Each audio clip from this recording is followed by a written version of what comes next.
it over the keeper. Yes, he was a little bit offside. Still glimmers there. There's still something there. Roberto Martinez isn't just playing him because he's handcuffed to play him. He still sees something in this guy. By the way, okay, he plays in Saudi Arabia. He's still scoring goals. Like, he's not at the highest level. But to me, to say that, you know, that we need to get him out of the team, okay, Gonzalo Ramos. The only thing I'll counter with that is that there's a lot of deference to him. So sometimes guys are, Nuno Mendes had a great opportunity where he got in, and instead of taking the chance himself, he tried to play a ball over to Cristiano, who was in a worse position. So there's just that little bit of deference. Just 3 goals. I don't want to take anything away from an incredible player who's had an incredible career. JD, what do you think? I just wonder if when he came off the field and Roberto Martinez finally subbed him off, then all of a sudden Gonzalo Ramos gets a header, and I know that's just a very small sample size. It was a great ball to Gonzalo Ramos from Leao. But then all of a sudden Leao gets to be the guy when Ronaldo's not on the field. There's like an emotional issue, I think, that when he's on the field. Nutella ice cream makes us a spoonful happier. 'Cause you give me the Discover the incredible taste of Nutella in every spoonful. Nutella ice cream, a spoonful of happiness.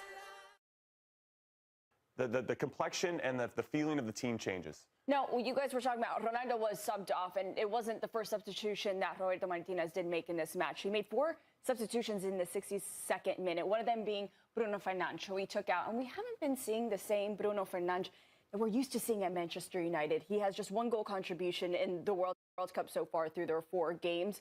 What do you think it is that this team needs to do to unlock the Bruno that we're used to seeing at Manchester United, the Premier League player of the season from this past season? It's, to be honest, I actually don't think it's on Roberto Martinez. I actually put the whole responsibility on Bruno Fernandes. I think he needs to recognize that he is arguably the most important and is the most important person, especially in the final third for this team. Vitinha might be the best player in this team, but he has the most impact in terms of whether or not this team is going to be successful. The drop-off you're seeing, forget the numbers. I'm going to do purely on the eye test, and this is where I go to what my boy Jimmy just alluded to. There's a lot of deference in terms of what I see in Bruno Fernandes. Every single time I think he plays a Cristiano Ronaldo. When he's in the Manchester United shirt, he recognises I am the main man, I have to carry an air of responsibility, and he takes that with him. That's his passion, that's why he wears the captain's armband, that's why he plays on that edge. I don't see that level of edge when I see him in a Portugal shirt, and that's why I put the onus back on him, because it's not he hasn't got it, it's not he hasn't demonstrated it, it's definitely not his ability. It's way more to do with the mental side of he needs to accept the responsibility of saying, if this team is going to win in the final third, I need to be the best player on the pitch. Yeah, and I think that's interesting you bring that up, that he wants that responsibility, because right now when I watch Portugal play and the ball gets to him, I feel like it slows down. Like Vitinha and João Neves coming from the PSG, Luis Enrique, they want to get it, keep it moving, play it around. The tempo's a little bit higher. When it gets to him, maybe because he's trying to do too much and trying to replicate what he's doing at the club, I think the game slows down, and all of a sudden their tempo that they once had has gone away, and they become a little bit easier to defend. You know, I heard you both said there's a deference to Ronaldo, and I think the eye test shows that, right? That the teammates, when someone has the ball, I think they're first scanning to see where's Ronaldo. Could it also be that this guy has nearly 1,000 goals at the club level, that they still think, despite what all of us outside the team are saying, that they still think he's still got it? If we give him the right ball, he can still leap like an otherworldly human. He can still head the ball great. He can still make the runs. Maybe his teammates still believe a guy that's the all-time greatest goal scorer can still put a few in. Just putting it out there. Do you sleep in Cristiano Ronaldo pajamas or what? I have stayed in his hotel, and it did smell like him, and it smelled great. All right, well, our friends at SofaScore, they did put a combined 11 of the best players between Spain and Portugal. So let's take a look at how that shapes up to be. What do you guys Why do I feel think like I'm not gonna like this? You're not gonna like it? What do you think? Where's Take this a look based? at it. This is based on performances in the World Cup. Okay, so first of all, I'm gonna look. You know, I love my SofaScore team. We work with them all the time, and they are my boys and my dogs. But I'm just gonna be honest with you. The Bruno Fernandes score is definitely inflated. Nuno Mendes, I think, has had a very good competition. I think Costa's had a good competition. The back 4 have been really good. I'm happy that they put Pedro Porro in there. Those 2 in the middle are great, but I don't know where you're missing. There's no pitch alive that I'm not gonna have arguably the best centre midfielder in world football with Vitinha on it. I don't care what numbers say. He could have a 4 next to his name. You need to have him in there.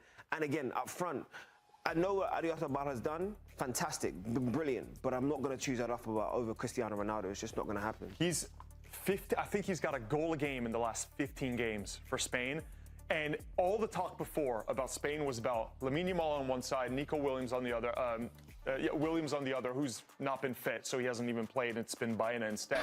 All the talk was about the midfield, of course, how much pace they finally had down the wide, how much creativity and dribbling.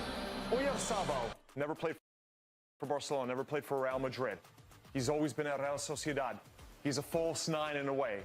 He has slowly been one of the most effective players for Spain, but JD, I have a feeling you're with me that we're not buying this Cristiano Ronaldo hate, so I can't go against CR7 either. I think Baena is probably the most impressive one because, not that he's not a talented player, but because Nico Williams was so like, wow, how's Spain going to play? They're going to be really one-sided if it's just Lamine Yamal.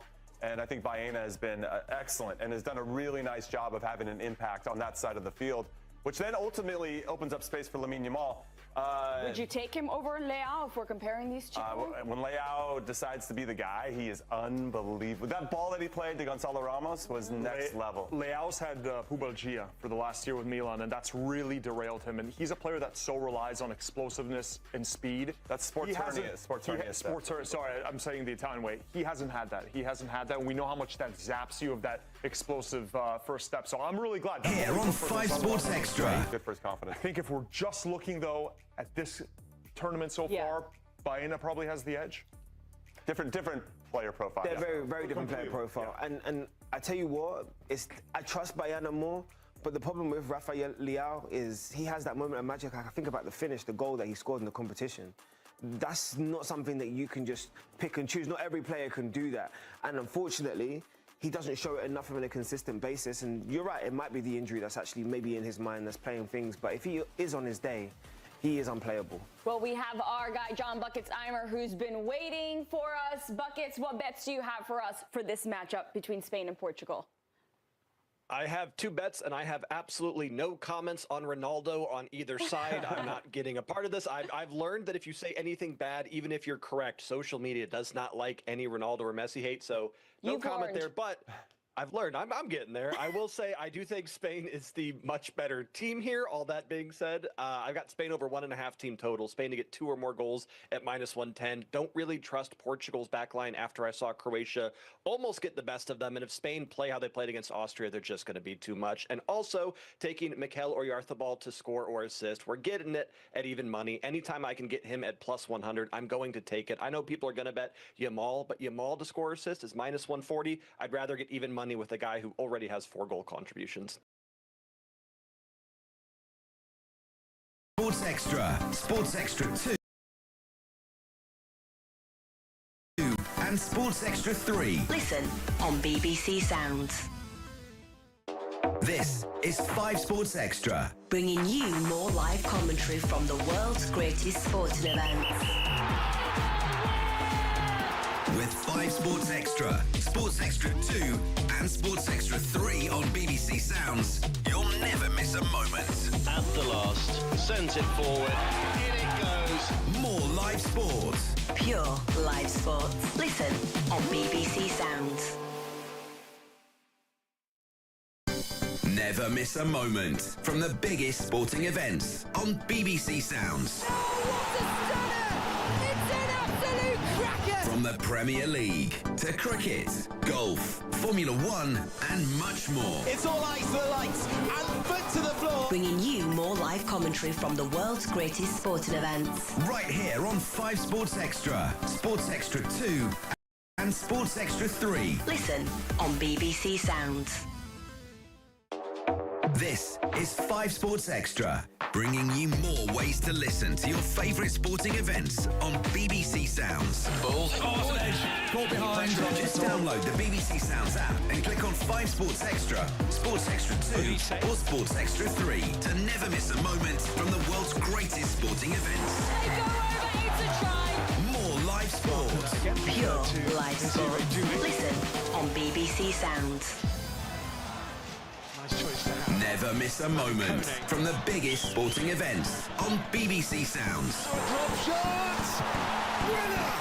From the WSL, the Super League, the IPL, tennis majors, and much more. Around the corner, beautifully worked, right from Wigan. Bringing you more live commentary from the world's greatest sporting events. Right here on 5 Sports Extra, Sports Extra 2 and Sports Extra 3. Listen on BBC Sounds.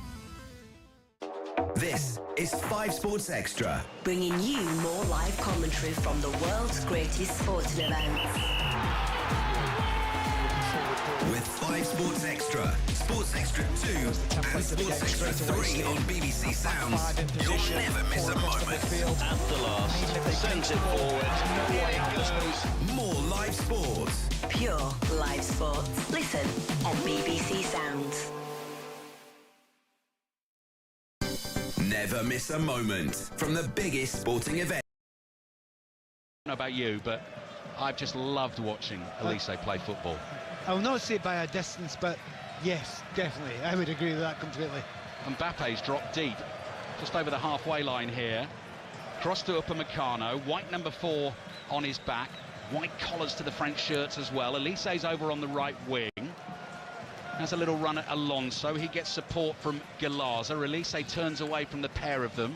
Manu Kone in the bright orange boots, which are exactly the same colour as the delicious sorbet that's just gone past my nose here as the cross comes into the penalty area. And Rabiot was up to try and win the header. Mbappe controls on the edge of the box, trying to flick that ball to the left to set himself up for a shot. Almiron caught just outside his own penalty area, battling hard for the Paraguayan cause, holds on to the ball, plays it back into the right back position, and Cáceres thumps it forward, and Saliba's got to be careful, watches it carefully, and heads it out for a throw-in to Paraguay. 3.5 minutes gone in Philadelphia. Paraguay 0, France 0. Yeah, it's brilliant the way you watch. I mean, the French, they're going to try and with the forward ball.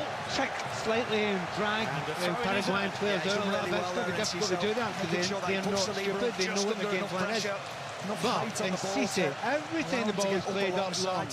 He only has 2 speeds. With 100 miles an hour and stop. That's all he's got.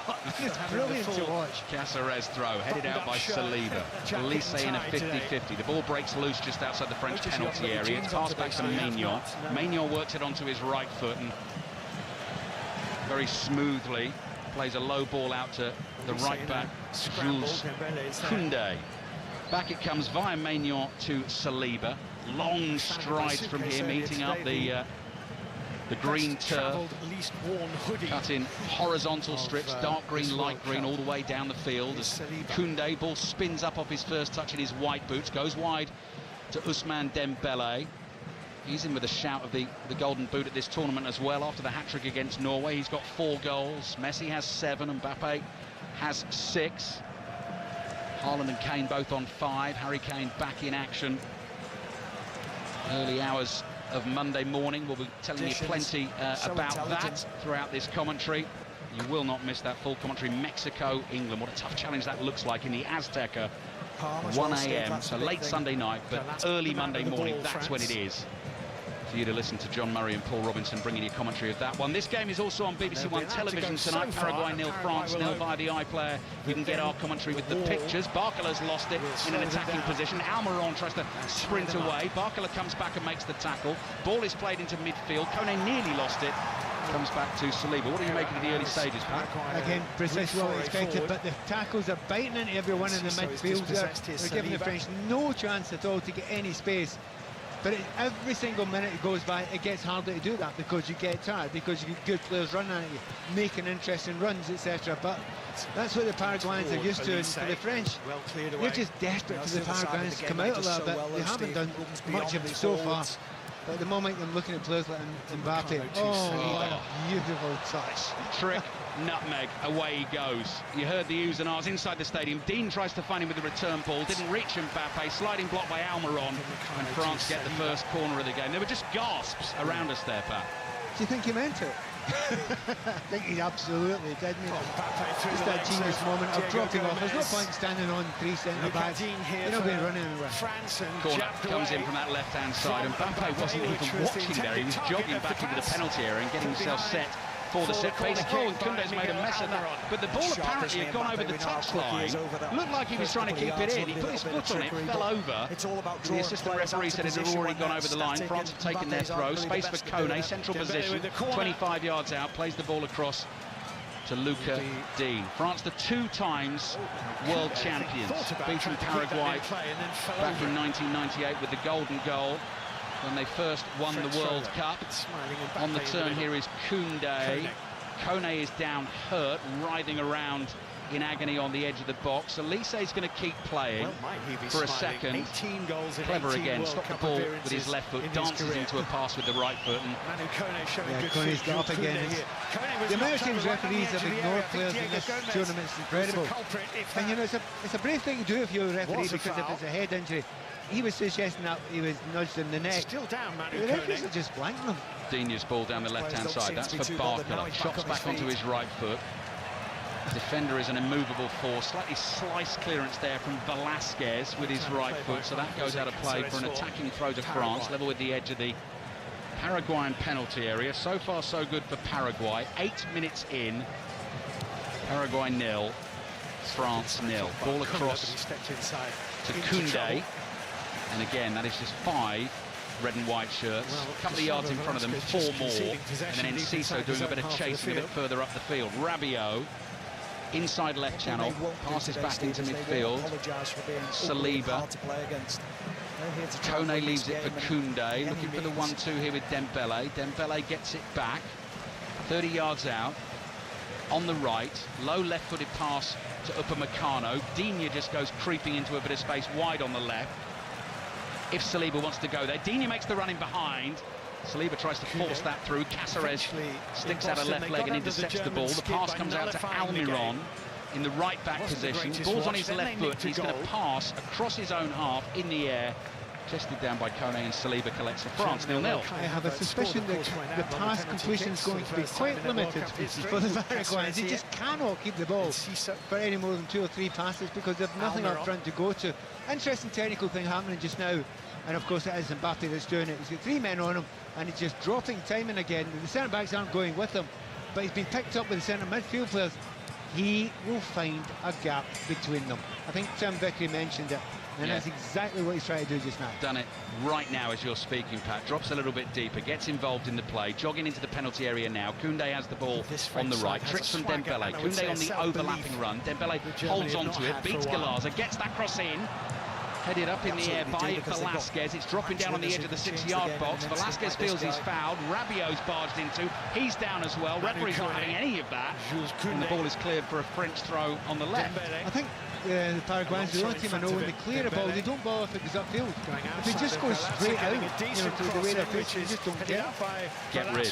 Rabiot moving onto the ball inside the penalty area. Plays it back out to the left. And Mbappe wide on the left, tries a trick, doesn't get it right. He is human. Ball comes off his back heel. He was trying to flick it round the player in front of him. The old elastico there.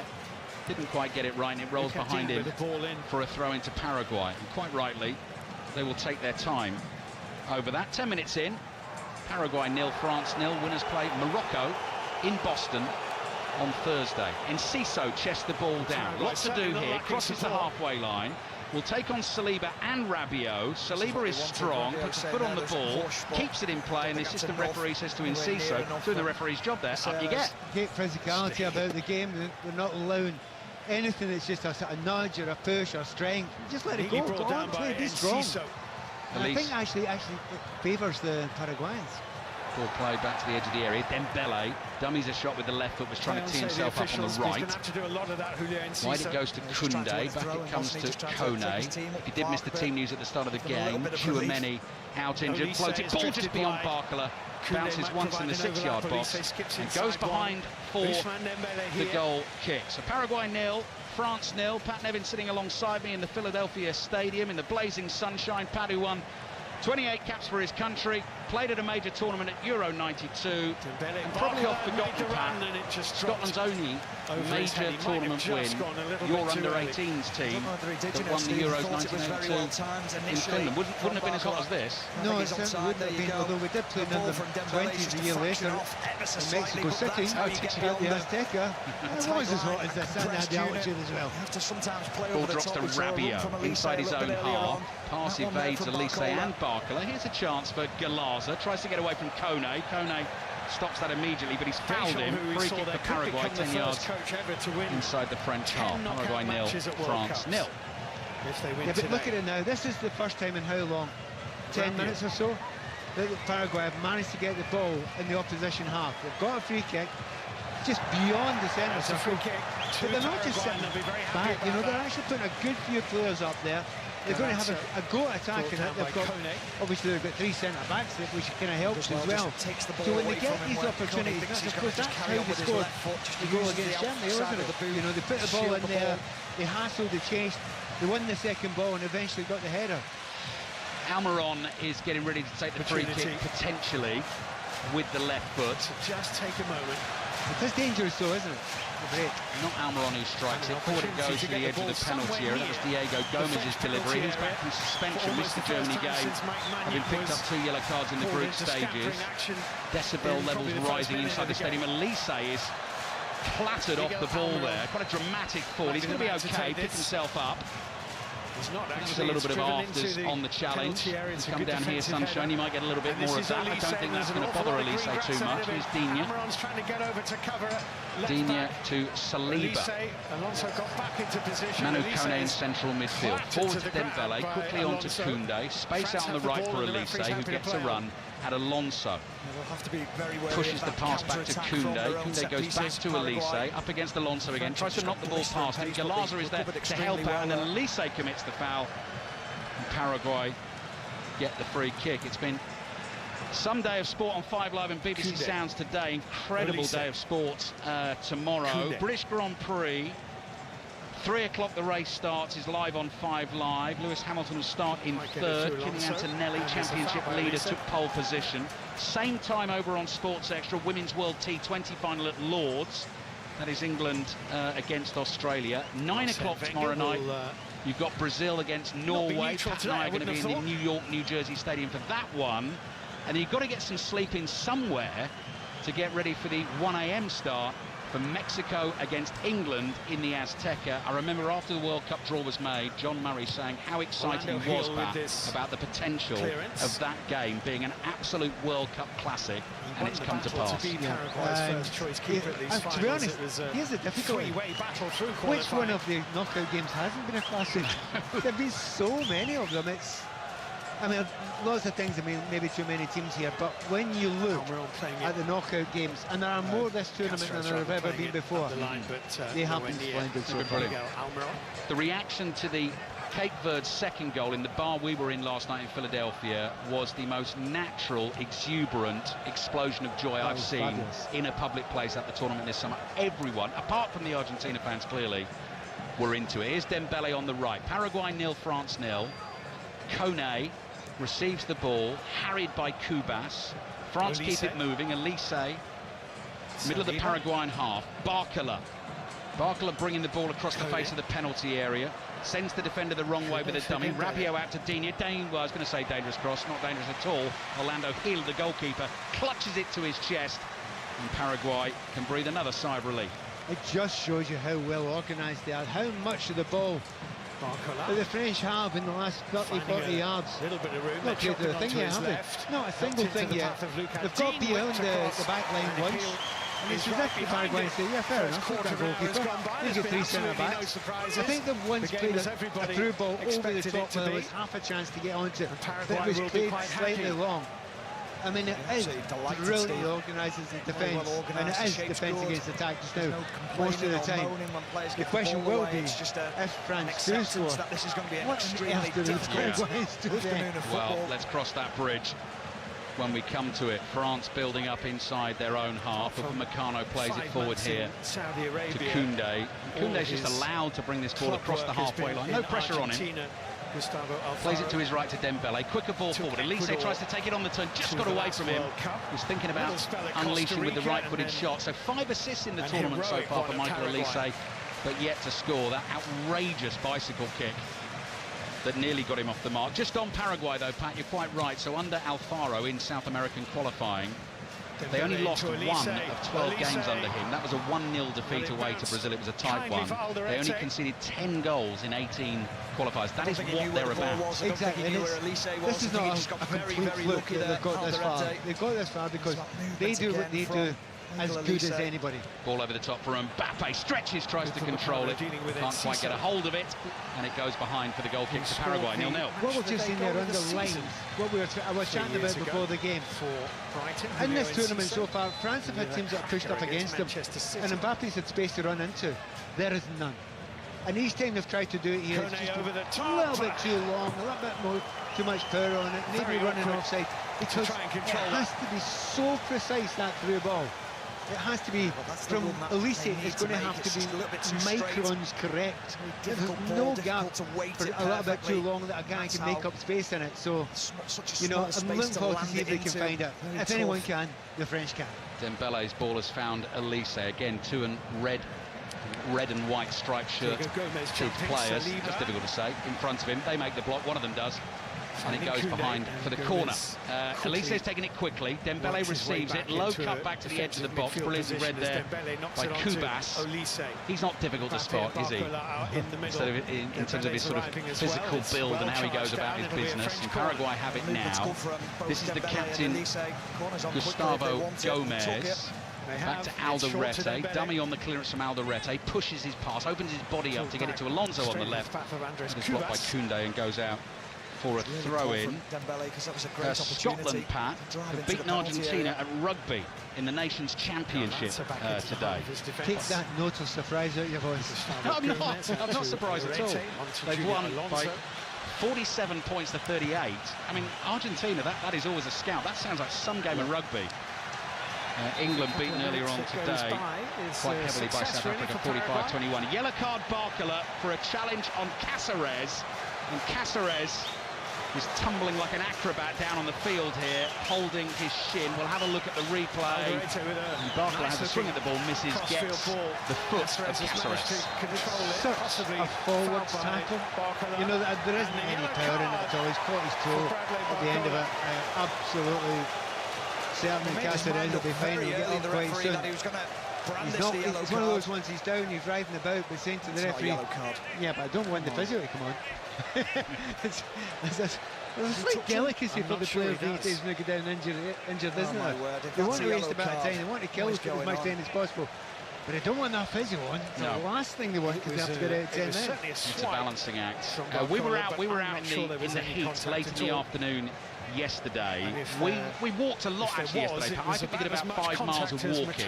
Probably didn't have enough water with us, and when we got in, I mean, it was straight in the cold shower, clothes absolutely soaked through. It's going to be boiling down on that pitch. It's hard to explain to people how difficult it is down there just now. I mean, it was 101 right at the start of the game. This is 97, 98, and you're going definitely up when you're down there. You know, these stadiums are phenomenal. They keep all the heat in. You said there was a little bit of wind before the game. You're absolutely right, but those flags down there in the corner are not moving a millimetre at the moment. The players will be suffering it a bit just now, and the whole 2.5 minutes wait until they have a break. That's a very good point. Free kick taken by Almiron, floated down the right-hand touchline, but just too much on it beyond Diego Gomez, and it's gone out for a throw-in the left-back position. Last game at this tournament being played in this stadium, home of the Philadelphia Eagles and the baseball team, the Phillies, their stadium, lovely old-school looking stadium away to our left, the Delaware River, the giant Delaware. So there's gaps in between the stands here, even though we're incredibly high up. This side of it is Pennsylvania, the other side of it is New Jersey, and it's shimmering in the sunshine tonight. And bringing the ball forward is Koundé. It's Mbappe, isn't it? Mbappe almost in the right-back position for France there, just sauntering forward. It's definitely the weather for sauntering this evening. Digne's ball to Barkala. Barkala can't beat Cáceres. Almiron is there to help out. Former Newcastle United man, now back at Atlanta United over here. Cleared away by Velasquez. Digne tries a back heel on the halfway line. Diego Gomez gets a foot in. Awkward for Saliba. Under pressure from Enciso. Enciso does well to win the ball. Immediately passed in field by Diego Gomez, and Galaza couldn't control, so France get it back. Just talking about the defenders there, and Cáceres. He is making Barclay's life an absolute misery. He's done him about 3 times. No yellow. Barclay, 1 tackle, yellow. Ball to Kone, edge of the area. Left-footed shot. Oh, crikey, he watched that fly by the right-hand post. Must have taken a deflection. Gone behind for a corner. You can always tell it's taking a deflection by a goalkeeper's reaction, because it was utterly rooted. You could see, you could feel the hope there. He was hoping it was going to go by. He was getting nowhere near that. And it's gone in the end about 2 feet past. Stadium held its breath for a second. Dembele's corner into the near post was actually possibly creeping in there. Important header away from Diego Gomez. Back it comes to Luca Digne. Digne puts pace on that pass into Dembele. Dembele's first time ball goes spinning up in the air, and Manu Kone is able to chest it down and pass it across to the right back, Koundé. Koundé to Saliba, back to Kone. Paraguay sitting in deep. Paraguay 0, France 0. Extra defender brought into the team for this challenge here today. Rabiot's cross from the right in towards the far post. Velasquez leaps, heads it away, and Cáceres goes chasing across the dead ball line. Can't get there in time. That'll be another corner to France. And he's enjoyed hitting that into the second tier of the stand as well. What slightly surprised me about the French, you know, it's early in the game. Not that many players are taking defenders on, asking them questions, you know, especially in the box. Say, no, try and tackle me. Dembele's corner deeper to the far post. Mbappe stretches. Can't get a foot on that. The angle was always incredibly tight. He was trying to get it back across goal, and the referee blows his whistle. And tonight, this evening, here in Philadelphia, definitely a night you want to take some fluids.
None so far today. There are only 2 teams in World Cup history who've scored 3 or more goals in 5 games during a single edition of a World Cup. West Germany did it in 1954, and that brilliant Brazilian team that Pat was talking about before this game, they did it in 1970. And those kind of comparisons can be drawn. This tournament still has a long way to go.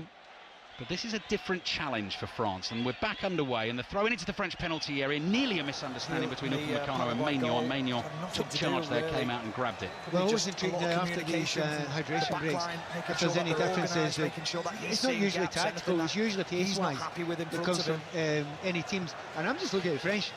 They are ready to go quicker. They are ready to go as if the manager said, no, got to move this a bit. Now this guy can run, Miguel Almiron. Head down, ball at his feet, charging into French territory, support in the middle from Enciso. Saliba's come across to try and shut it down. Almiron gets the cross in across the face of the penalty area. Koundé stoops and heads it away. But Paraguay continue to attack. Bringing it forward is Alonso. The fans scream shoot, he does that. It's blocked, and then Gomez tries to be very ambitious on the volley from 20 yards and slices it well wide of goal. And Mike Maignan screams at his defenders. Yeah, I mean, slightly understandably, but that is what Paraguay are doing. The thing that shouldn't surprise, but oddly does surprise, when they do break forward, they actually are really smart in the ball, they're really sharp in the ball, they make very, very, very good decisions in forward areas. Barcola getting away down the left, heads the ball in front of him and just put too much on it. Caceres was concerned there, and Mbappe was waiting in the middle. Barcola couldn't quite make it happen. When you watch Barcola, I mean, yes, he's got skills as well, but he is frighteningly quick. Frighteningly quick. One of the quickest players I've seen just about ever. He's not had one chance to run, has he? Not had one chance to run at a defender. He's been marked so well. And obviously he's on a yellow card, so he can't take any chances just now. But that back five, you've got a man marking you, and if you do get past him, right centre back, understands, knows, he's standing there right in your face. It's not a thing of beauty, but it's a good way to organise it. Yeah, let them deliver the ball into the box. It's so difficult to 0-0. Here come France again. Elise inside the penalty area. Dembele to his right. Dembele, a couple of touches. Cross comes in. Stretches, doesn't get to it. The ball runs across the face of goal. Down the dead ball line it goes. Cleared away by Caceres. Can't find a teammate. Wasn't really trying to. Was just looking to clear it. Forward it comes again. Barcola on the turn. Can he use the speed here? Chased by Almiron. Holds Almiron off. And Almiron has a teammate coming in. Kubas, who makes the tackle. Almiron's down, and that's actually going to be a free kick to Paraguay. Paraguay 0, France 0. Paraguay currently ranked 40th in the world. France, the #1 team in the world, trying to reach a 3rd successive World Cup final. And there are only 2 teams in the history of the tournament that have ever done that. West Germany, 82, 86, 90, and Brazil, 94, 98, 02. Almiron's okay. Paraguay will get the free kick, and Orlando Hill, the goalkeeper, will take his time. Just a moment there when there was a little 50-50 in the middle of the park. This is an issue, though. Many times you see players not really committing to it, really going to it. There was little Kubas who was in for it, and you're thinking, well, he's not backing out. Not a chance. And there was actually no explore in the last game against the Germans. The Germans actually started to jump out of those little 50-50s because they knew that they were getting no quarter whatsoever, and it was going to be full 100% tackle every time. And, you know, without being fearful, they just thought, look, we will not take a chance here because every tackle here will be at 100%. Koundé for France. Paraguay 0, France 0. Morocco already through to the quarterfinal in Boston on Thursday. The winner of this game will play Morocco in that game. Elise on the right. Ball between his feet, could go either way, takes it to the right, comes back to the left, gives it to Dembele. That's a good ball, and Mbappe's missed the header. Pressure from behind him, Mbappe jumped. You were certain that was going to at least be on target, didn't really make contact. Yeah, I think he might have got that little nudge. I think that could go down. Brilliant defending. His movement fantastic. It was. Yeah, there's just a nudge. Oh, lovely ball! That's defending of the top standard. Because he's got a header. It's maybe slightly behind him, but you know Mbappe can get to that. He's just about to twist his neck. He's thinking, Alvin not scored. Shoulder to shoulder, not enough to give away a penalty, and it puts him off balance there. Saliba had a hack at the ball there, high foot, and Ciso actually got his head to it, dribbles down the right, he's tackled, and Paraguay get themselves up the field. Whatever the word is for canny, then that is exactly what what that was. Defending at the back just to put Mbappe off the lead. The cross was a peach. Yeah, there's been a couple in the second half now. They've got down the right-hand side once. Deflected one that came across the box, no one could get in the end of. And again from the right-hand side, the ball comes and Mbappe can't get in the end of it. We didn't actually see a lot of that in the first quarter of the game. So certainly Deschamps said to him, look, you need to up it a little bit, you need to add a little bit of chaos to the game, because that's what the French are great at. Adding chaos. Just wasn't enough in that first quarter. You're going to see little bits of it now. Here they come again, decked out, resplendent, all in blue. Dembele's ball, looking for the run of Elise in the inside right channel. Galaza was able to block that. Alonso, the left wing back, turns, clears down the left-hand touchline. Dembele lets that run. Upamecano is behind him. Passes under no pressure to Kone, quickly forward to Dembele. Oh, clever from Elise. Let the ball run to Rabiot, who hits it, rising shot over the bar and behind for the goal kick. So simple, so subtle, so special. I know, absolutely. It's a classic case of do you want to buy a ticket to get back in? That dummy. No, he had no idea. Let's see who it was. It might have been like Kubas. He tried to come in and stop him there, and he must have just sent about 4 yards the wrong way. And it's just leaving the ball by Elise. Brilliant knowledge of where he was and where the ball is, and where his teammates were. Brilliant centre-forward play from Enciso here. Saliba complains, but Enciso brought a long ball down out of the sky. Saliba was all over him. Enciso laid it off. He was fouled by Saliba, and that will be a free kick for Paraguay. So Paraguay 0, France 0, with 13 minutes away from the half-time whistle. We're not getting to the point yet where we're talking about the second quarter of the game, are we? We're very much in the first half. We are in the first half, but I like Wayne Dennis something like that, because he hates it so much. So Peter, you do too, so I might start Wayne as well. Paraguay free kick. Live in Philadelphia, 5 Live, your World Cup station.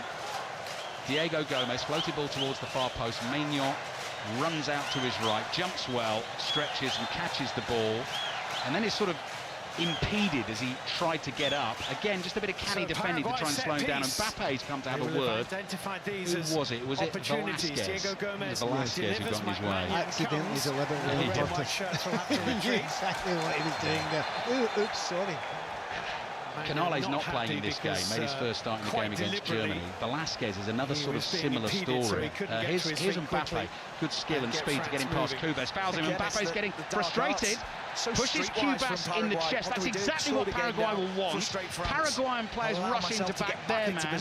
Dembele's now pushing and shoving, and suddenly this is going over the top here. Referees in amongst it. Orlando Hill, the goalkeeper, comes rushing in to try and break it up. That's come out of absolutely nothing, but it was sort of Mbappe, how dare you? And suddenly temperatures rising in the blazing heat. So, you know, it's almost Mbappe saying, look, respect me for who I am. Not a chance. Not a hope from these players. You're just an enemy almost just today. We don't care who we are. We don't care what you do. We're here to stop you. And that, they'll be delighted with that. Paraguayans will love that. Look, it was a foul. It should have been a yellow card on Kubas, because he held the shot back. And there's a little shot. There's not much in it, but it's unlike I don't think I did see the referee but again, it's another getting the cards out. It's slowing the play down. I can see why Mbappe doesn't like the challenge, because that is a pretty crude way to stop him. Oh, he's smiling now. He's almost arm in arm with Cáceres, because they're starting the physical stuff before this free kick comes into the penalty area. 10 minutes left in the first half. Paraguay 0, France 0. Michael Elise, who's created so much for France in the tournament, whips it in towards the far post. Nearly went in for an own goal. That header behind from Kubas, who conceded the initial free kick. There was a swing at the ball on the edge of the 6-yard box. It was heading towards the Paraguay net. Kubas stepped in. It's gone behind for a corner, which Dembele is already ready to take, and he's hit this very deep towards the Upamecano at the far post, headed away.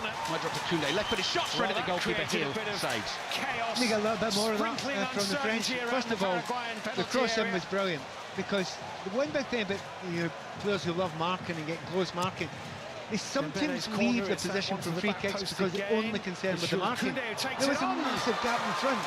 The French spotted that, almost scored from it.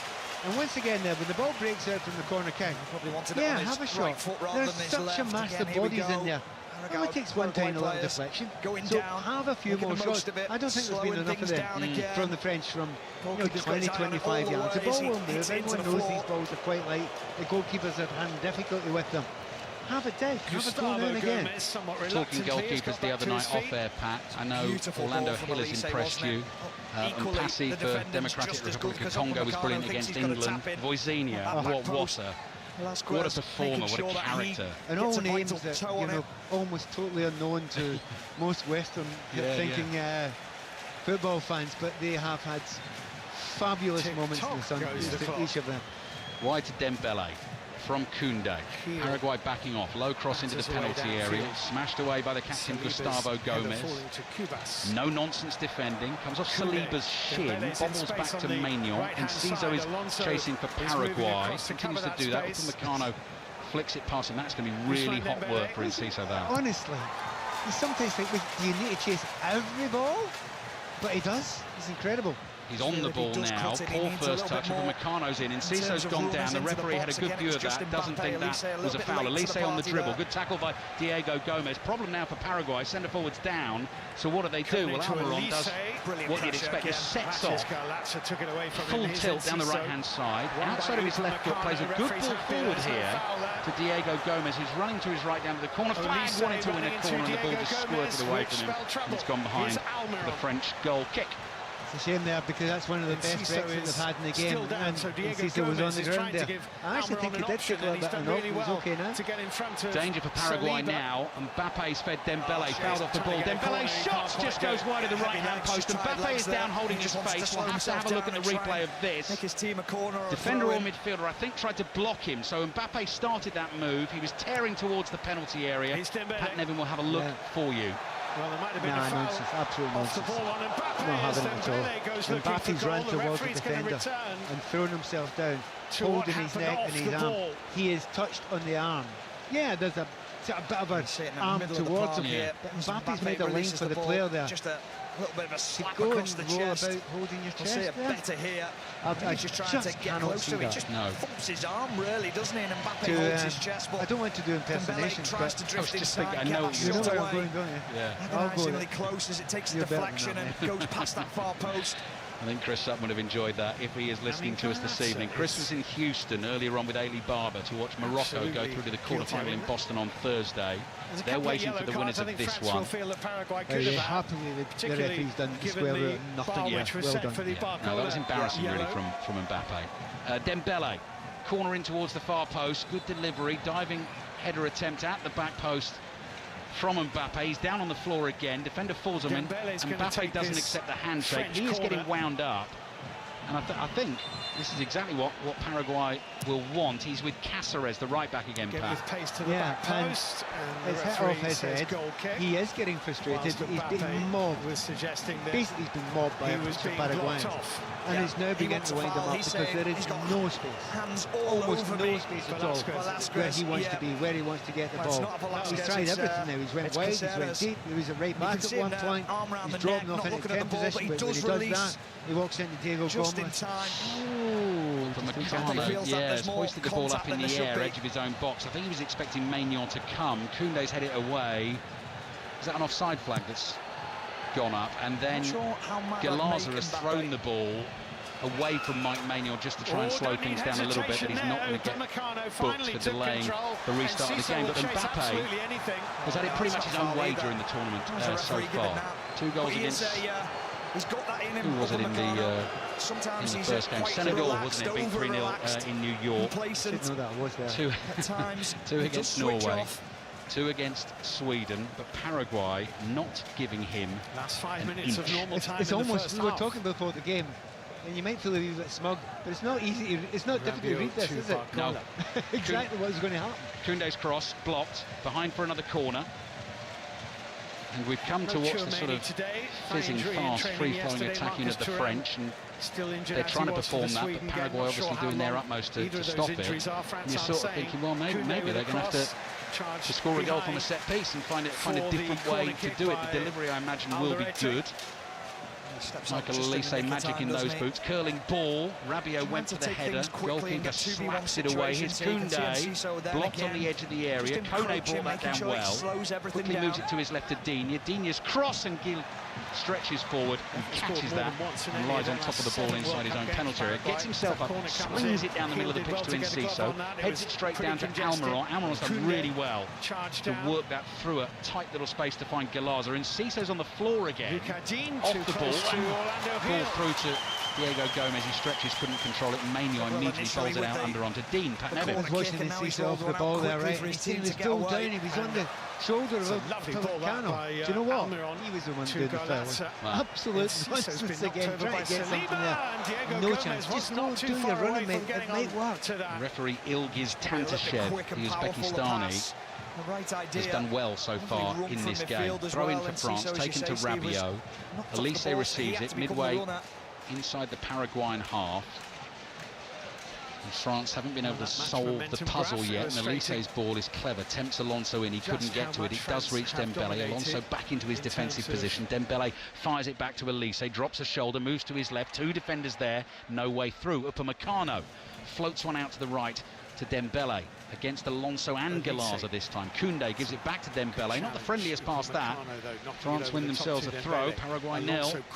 France 0. Admirable stuff from the South Americans. Throw-in taken to Elise. Lean figure, short sleeve shirt. Got to be wearing a short sleeve shirt for this one. Here's Digne. I bet Carlo Ancelotti wouldn't. Can't believe what he wears in this weather. Woolen blazer. Remarkable. Upamecano across to Kone. Inside left channel, 25 yards out, onto the right foot, tries a curler, took a deflection, did it? No, I don't. Behind it goes, no. Okay, goal kick. Kone. Yeah, I mean, nothing wrong with that. Absolutely fine. Get yourself half a yard, get the ball on target. You know they're playing so deep. And it is a line. When they lose the ball, and when they're, obviously the French get possession, they just got on the 18-yard line, maybe a yard inside it, and it's a line of 5. And they are brothers in arms. They know exactly where each other is. If one of them makes a move, the other one's a piece of string, the other one moves over. It really isn't complicated. It's almost defending, part 1, chapter 1, sentence 1, page 1, everything. But if you do it right and you work together as a group, it's incredibly hard to get past. I remember a falling out between we cannot ignore that the French haven't done it yet. They haven't done anything special. They haven't created the chaos. They haven't added the things you want to add. But we ignore or we forget these conditions. They are horrible to play in these. Barcola has the ball at his feet. On the left, right-footed pass into the edge of the area. Elise cushions a layoff to Kone. Whips it out to the right to Dembele. Koundé behind him. Again, two Paraguayan defenders in his way. Galaza is strong. Takes it off Dembele. Sprints away with the ball. Stops in his tracks. Plays it back to Alonso. They've really teamed up well over there in that left-back position. That's beyond Kubas. Kubas came in hard and won the tackle. Wanted that more than Kone. Keeps going. Tries to feed Enciso in behind Upamecano. Good, strong defending from the Frenchman. Wins the ball, and suddenly France might be able to become a little bit of a killer. That's 50-50 I was telling you about with the Germans. That's it. That is absolutely it. In microcosm, they know that every single Paraguayan will go into every single tackle fully committed. And if you do that and the opposition don't, you've got the ball. Even if you're 5'5", which he is. Mbappe had it wide on the left. I thought he was going to go for one of those famous bursts of speed there with the ball at his feet, but he's stopped and he's walking at the moment. The ball's played up to Barcola. It's laid off to Rabiot. He's going to hit one. Triple deflection, takes all the pace off the ball and actually sends it towards the goalkeeper Hill, who was able to pat it down and walk towards it. So 3 minutes of added time. Well spotted Pat from our lofty Erie in the Philadelphia Stadium. Very taken, I have to say, with the city of Philadelphia. Been here less than 24 hours, but it's got some real, obviously, history about it, character as well. It's been fantastic. Barcola flicking it through the legs of Almiron. Collects it the other side. Finds Barcola. Kone to Koundé, back to Kone, back heels it into trouble, and Enciso is away inside his own half. Trying to get with him is Galaza, and Enciso's just going to take on Upamecano for pace here on the outside. He's beaten him, he's gone wide on the left. Now the ball runs away from him. Upamecano got a foot in, but actually it's gone for a throw into France. Oh, he can't believe it. He's convinced it was a throw in. To work that hard, just to get a throw in the far corner. His work rate is absolutely incredible. We've got a better angle on it now. He's absolutely unlucky. Upamecano's right. It was definitely a throw into the French. But you must admire a player like Conceição. He's getting so little ball. He's getting so little support. And he cares not a jot. He keeps going at the same level. The only man to ever score a goal for Paraguay in a World Cup knockout game, which was their last World Cup knockout game, in the 1-1 against Germany. I think it's the dog throwing the sticks for these boys, seventh, and they're the the ones chasing them. Yeah, they've won. One against Germany, the other against Japan back in 2010. Both on penalties, both after 0-0 draws. This is a 0-0 draw and could obviously go to penalties. Digne back to Saliba. Closing stages of the first half, just over a minute to play in these sweltering conditions. Koundé walking forward with the ball at his feet. Paraguay not concerned. Now they move into action. It's come out to the right to Mbappe. Mbappe tries to flick it between Galaza and Alonso. Galaza blocks it, goes out for a throw-in to France. See, they're really disappointing now, France. It's getting towards that stage now. Neither of the fullbacks are flying, doing underlapping or overlapping, asking a different question. You know, creating that chaos you must create against a well-organised defence. Exactly the way. They've just not started to do it yet. And again, we'll give you an excuse of the conditions, but for goodness sake, you can do it sometimes. Rabiot's chip ball. Digne was making the run. It looked tempting, but the Paraguayan defenders able just to let it drift between them and skip behind for the goal kick. I don't know if you've got the stats there, how many passes have been made by the Paraguayans against French in this half so far. Yeah, not sure, Pat. What I can tell you is 60% possession for France. I think it's been 7 corners to 0 so far. 5 attempts to 2. That's about it. Right, last chance of the first half. France coming forward again down the right. Dembele wants support from Koundé. Koundé moves onto the ball. Diagonal cross. Barcola tries to bring it down. Awkward one. High up by his hip. Edge of the penalty area.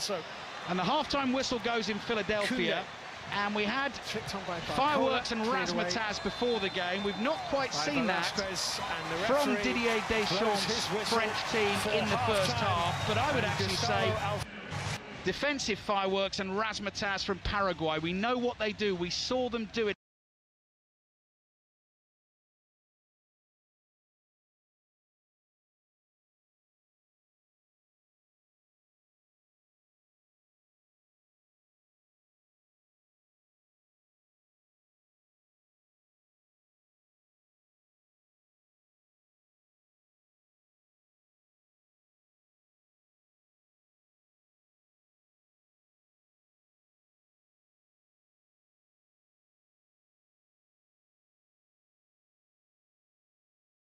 OK, let's talk about what's next for Canada, though, because the positives are it's an exciting project, isn't it, for Jesse Marsh? They've got loads to look forward to after a historic tournament, and it all starts with the CONCACAF Nations League, which comes around in September. It'll be here before we know it. Yeah, and they did well in Copa America. That was really the first time that we saw them start to develop and playing in high-pressure moments. And the best thing that they have going is that they know who they are. They have an identity. They have a plan. They are sticking with the coach that's been there for a while. They renewed him. They believed in him. I think in May, they gave him the contract extension until 2030.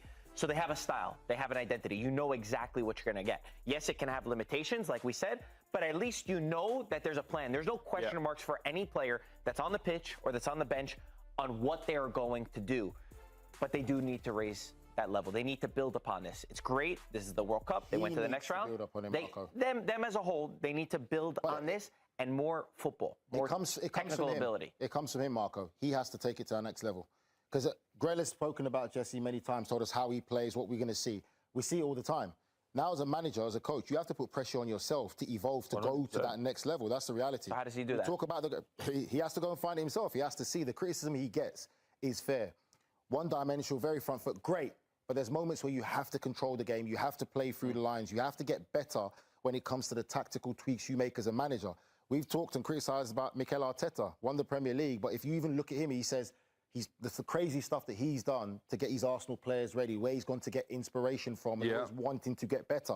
Managers and top managers always want to get better. He needs to now get to that next level and take himself as a coach, how he coaches his team, and stop being so one-dimensional. Because ultimately it's layered, right? To carry on from your point. So, yes, you've got a foundation now. You know you work hard. You know you've got to go forward. You know if, like you say, you know what you're going to get. There's another layer to that. The opposition knows what you're going to do. So when you look at someone like, let's make it about Bielsa, for example, he's like, oh, I know all of this, but everyone knows what you're going to do. So now teams looking at Canada go, okay, this is what we've got so much volume of work now to know what you're going to do. It's easier to prepare for you. But the other part to it, the layered part from Jesse's point of view, is, okay, what do we do for build-up from the back? What do we do once we go 1-0 up? How do we control a game? This is what I'm saying, there's layers to it. To your Arteta point, whether we like it or not, he goes to see every different type of sport, whether that be cricket, whether that be baseball, whether that be NFL, and he's asking all these little nuanced bits just to inform him, which then he then informs on his team.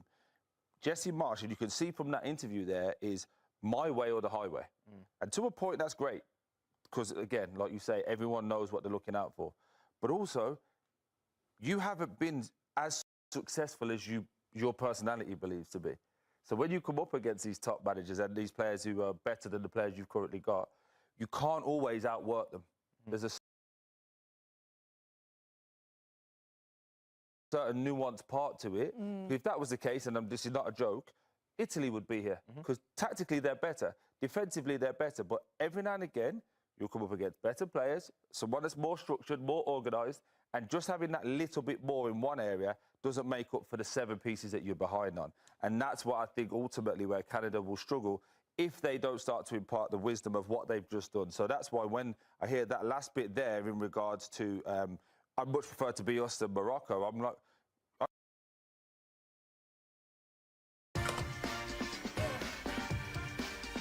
Nutella ice cream makes us a spoonful happier. 'Cause you give me the Discover the incredible taste of Nutella in every spoonful. Nutella ice cream, a spoonful of happiness. honestly, you're stupid. Like, you've got to be brain dead to be thinking like that, because ultimately you've lost 3-0. They've got a better infrastructure. They've got more kids coming through playing the same way. They're so far ahead of you in terms of infrastructure where you're at, and you can't even have the foresight to go, okay, we want to get to that level. And they can play multiple ways. They've progressed and changed. Last World Cup, 100%. counter-attacking. This World Cup, they're controlling the game. That's progression. What about for... Sorry, go ahead. No, when you look at the games that they've won, the game against Brazil, the game against Netherlands, this match, there's been different styles. To me, the best teams in the world are able to adapt that style and mold to who the opposition is. You guys keep saying that you're saying that he has to get to that next level. But do you think that will change?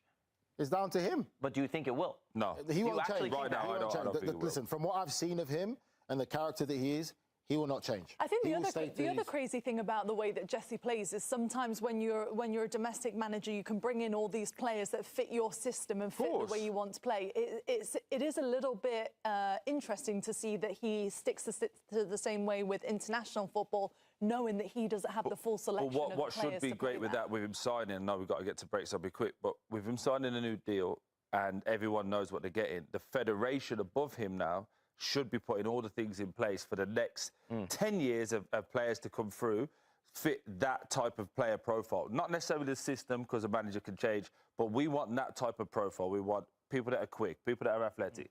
You know, so the federation, that's on the federation, that's not on Jesse. Here's just a look at a recap of their notes. They won their first World Cup match. They advanced to the knockout rounds for the first time, and then they won in the round of 32 in dramatic fashion against South Africa. Jesse Marsch was just saying after the match how proud he is of his team and how proud he is to represent this nation, of the fans, of the whole package, and then finished it, Troy, by saying, I'd actually rather be us than Morocco.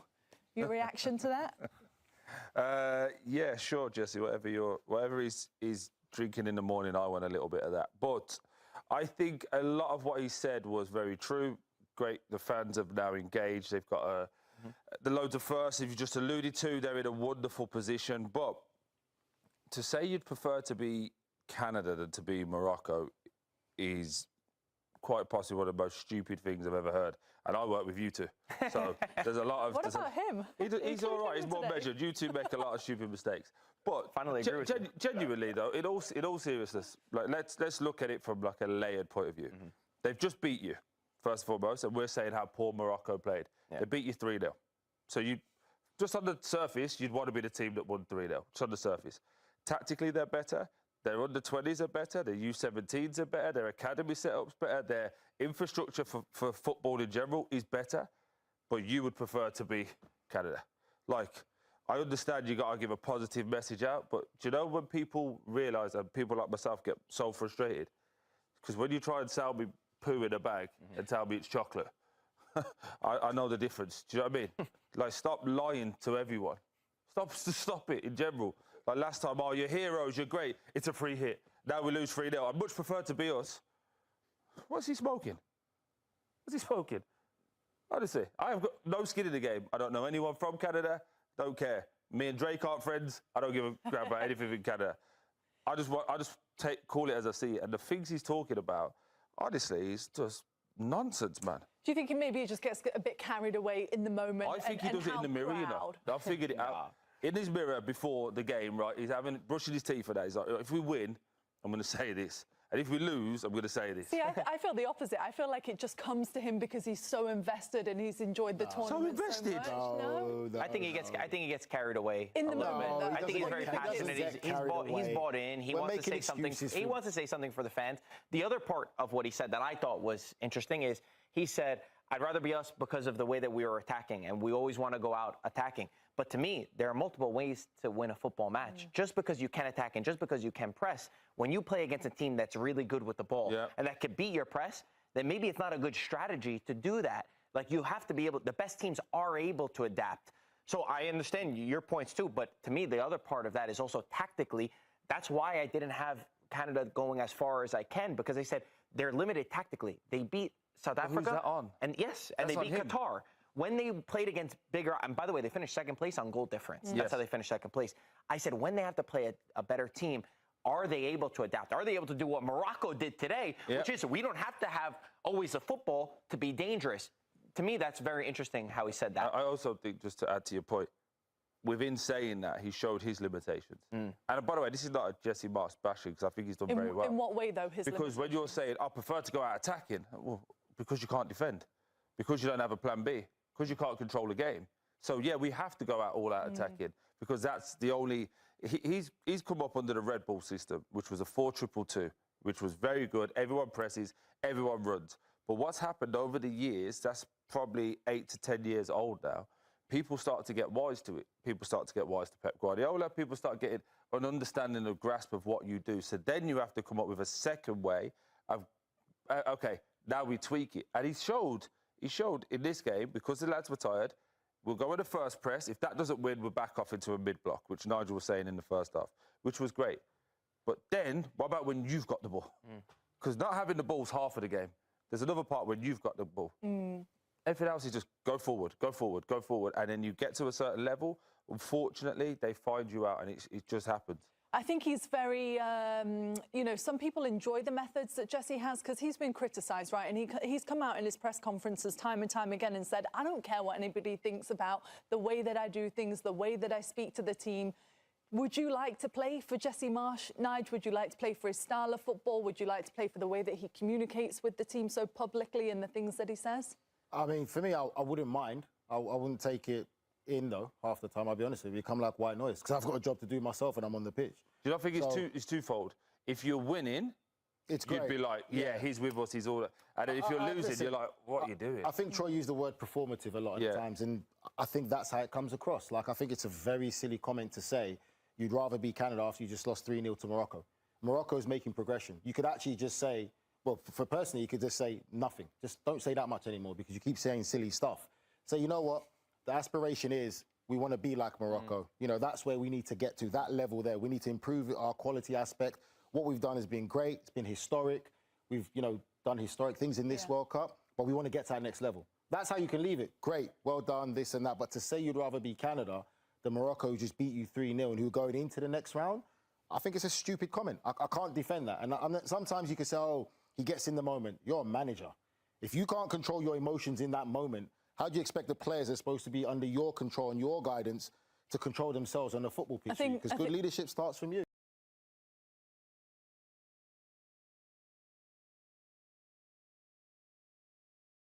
McDelivery?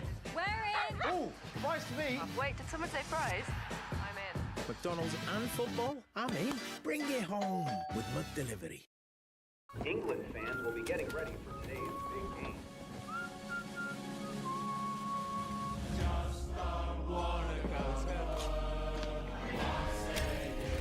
We're on this day right here.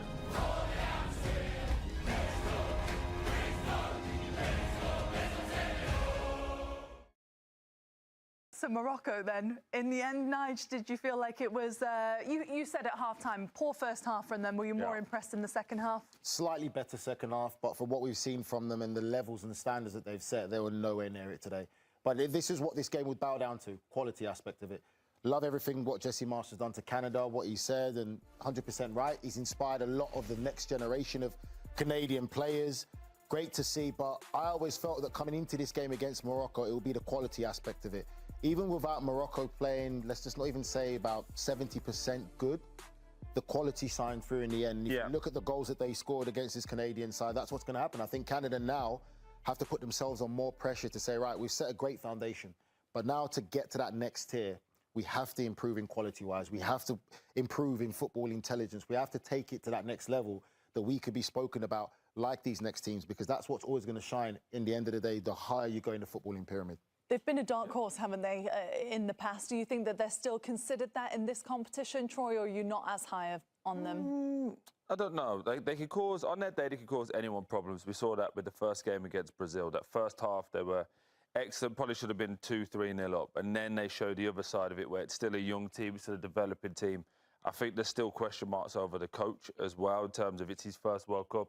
He's learning on the job. Sometimes you're going to come up against real top quality operators like Carlo Ancelotti, for example, with Brazil, who could just manipulate a game a little bit better. But they've done well. It's a team you wouldn't want to play. Unfortunately for them, they're coming up against a team next that no one wants to play, which is France. So you're Paraguay. Okay, it's France. You know, again, ultimately, you could use the Paraguay game, you can use the Canada game very much. These guys can put up great performances. They can work hard, they can run hard, they can do all that fun stuff.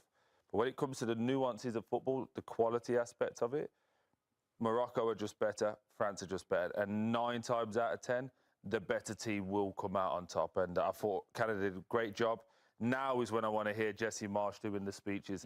Now I want them to tell how great they've been and what a journey this has been on.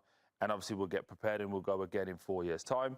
But for Morocco, it was just ultimately sit in, bunker in, and then just play through the lines. Eventually, Canada run out of steam. It's funny because when Troy said that, just thought about a story back in our playing days. So it was when stats really started to come into football, and managers used to have the distance that players ran or the team ran after a game. And it was when Arsene Wenger was at Arsenal, he brought it in. So obviously our manager thought, okay, you got to run twice as hard and then you get the result. We played Chelsea. Chelsea ran half the distance of our team did, and they beat us 3-0. We covered double the distance. That's the point I'm trying to make to this game here, where, yes, you can run, do all that great foundation, but there's going to be moments at the highest level where quality comes into play. When you have quality players, even if they're not playing good or running half the distance that you do, it will show in the end, and that's what happened with this game. I'm not saying it always works that way, but the majority of the time it will. That quality aspect will shine through. I think for Canada, when they look back in their tournament, it's the first ever point, first time that they get a win, first time that they go to the next round, but this was a limit for me. This was the ceiling for where this team was going to go. That was as good as Canada were going to play, and probably as bad as we'll see Morocco play, certainly throughout this tournament, compared to what they did against Brazil, compared to what they did against the Netherlands. So, yes, they have a good place that they're going. They're all bought in. Everything is behind Jesse Marsh. He renewed his contract right before. He's going to stay until the 2030 World Cup, but they need to improve technically. So 5 seconds, I would imagine. Didier Deschamps, having won the World Cup in 2018, this is his 4th World Cup as the manager of France. What a period it has been. Defeat, of course, in the final at home Euro 2016 against Portugal, that epic World Cup final against Argentina 4 years ago. This is a 7th major tournament. and trying to win the World Cup for France for a third time, but they've got a battle on their hands in the heat here in Philadelphia. We're back underway in the second half. Thank you for your company on 5 Live and BBC Sounds. I'm making it sort of 10 past 11 in the UK back home. So tomorrow you'll need to go on another couple of hours again to get yourself ready for Mexico, England. 1 in the morning, early hours of Monday morning. John Murray and Paul Robinson with the commentary. You can watch the pictures on the BBC iPlayer and get the 5 Live commentary as well. If you can't stay up, there will be a full rerun of the game on BBC 2 at 10 past 7 in the morning. So if you can do the thing where you turn all the devices off and don't, it's so difficult to do that, Pat. Oh, I don't find it that difficult. Do you know? No, I'm finding it okay now. Okay. Right, free kick Paraguay, early stages of the second half. France all in blue, defending the goal away to our left, way down beneath us. Another stadium where the players are like matchstick men down there. Paraguay in the red and white vertically striped shirts, plain white backs, white shorts, white socks. And they have a chance to test the French defence early in the second half. 90 seconds of it played. Here comes the free kick, driven with pace diagonally into the box, headed away by Jules Koundé. Volleyed to his right by Elise. Dembele with a nice touch back into Elise, who goes down holding his face. He was sort of stooping as the challenge came in, but got caught, and he is going to get the free kick. It does seem a wee bit weird. He was down before the challenge actually came. Really quite surprising that. But now and again, there's these free kicks from deep that the Paraguayans are putting in the box. They'll take a little chance and put a few people forward, but their midfielders know how to slow the play down when the break comes. Luca Dean plays the ball to the left to Barcola. So that could be a possible change early in the second half of France, as Julien Laurent was discussing. Maybe Doué on for Barcola. That's the point. The 4 Musketeers are out there, but they've got a 5th and a 6th and a 7th if they want it. Upamecano, straight ball this time to Mbappe, running across the face of the Paraguayan defence, lays it off. The ball is worked to the left-hand side. Strip of sunshine over there. Digne is in it. So is Rabiot. Tall central midfielder for France, hugely experienced. Mbappe bursts into speed, comes running across the pitch towards us. The ball goes to the right. Dembele gives it straight back to Kone. Mbappe there, first time pass, looking for Koundé, trying to turn and lay it off to Elise. There wasn't enough on the ball to reach him, and Paraguay get it away. Yeah, but that's it. That's what you got to do. It was a little bit slower beforehand, but then in the build-up. But then zipped 1-2s inside the box. Look, there's very little space to do it. You need to be absolutely brilliant to be able to do that and create half a chance. They are brilliant. They can do that. They need to try it more often. Oh, Maisie Daisy dribbling from Elise. Then he runs into trouble, slides onto the floor, tries to sort of hook the ball back with his left foot. He lost it. France have won it back, though, high up the field. Kone to Rabiot. Rabiot to the right to Elise again. Elise calls Koundé towards him. No, it's Kone who receives it from Elise. Passes across to Rabiot. Tees himself up for the shot. Lets fly over the bar. Says there was a touch from the keeper. Referee disagrees. And that will be a goal kick to Paraguay, who have Hill in goal, Velasquez, Gomez, Alderete, the 3 centre-backs, Cáceres and Alonso, who's known as the Sheriff, as the left wing-back, Almiron, Galaza, Cubas and Diego Gomez, with Julio Enciso through the middle. Doing a lot of work, not getting a lot of the ball, but he's selfless. He'll keep on doing it. He'll keep on running. Tim Vickery was asking, during half-time, how much energy has he got left. Oh, wait a minute. Half a chance for Almiron. Ball breaks loose to him, races into the French penalty area, stabs it towards goal. That was blocked. It goes behind for the first Paraguayan corner of the game. Yep. We've got passes completed up there, 49 by Paraguay. Well, that was one of the best ones I've had in the game so far. Played out right, and they play for these moments. You have to get the ball in a corner kick, make sure the delivery's good. They desperately want this. They want to fight every single battle, and that means the battles for corner kicks and going for headers as well. These are vital moments for Paraguay. They have only ever scored 1 goal in the knockout stages of a World Cup. That came against Germany in the last 32 here. It was scored by Julio Enciso. As Pat says, chances are going to be very few and far between. But if they could take one and just crank the pressure up on this fearsome French attack and continue to defend as they have done, then you never ever know. Almiron won the corner. He's going to take the corner. It's going to be an in-swinger from the right wing. Whips it in with his left foot. Good pace on it. Maignan slices the punch. It goes high in the air. Gustavo Gomez nods it down. Comes back out here to Velasquez, who goes flying over the challenge of Upamecano. That wasn't a foul, but it has gone out for a throw into Paraguay attacking position on the left. And again, they're leaving plenty of men up here. They've got a throw that's fairly long there, so we can put it into that danger area. Wasn't over impressed with Maignan there. No. Not the best punch I've ever seen. Right, this is the Sheriff. Rootin' Tootin' Sheriff for Paraguay. Long throw into the penalty area. Maignan comes and decides to catch this one better.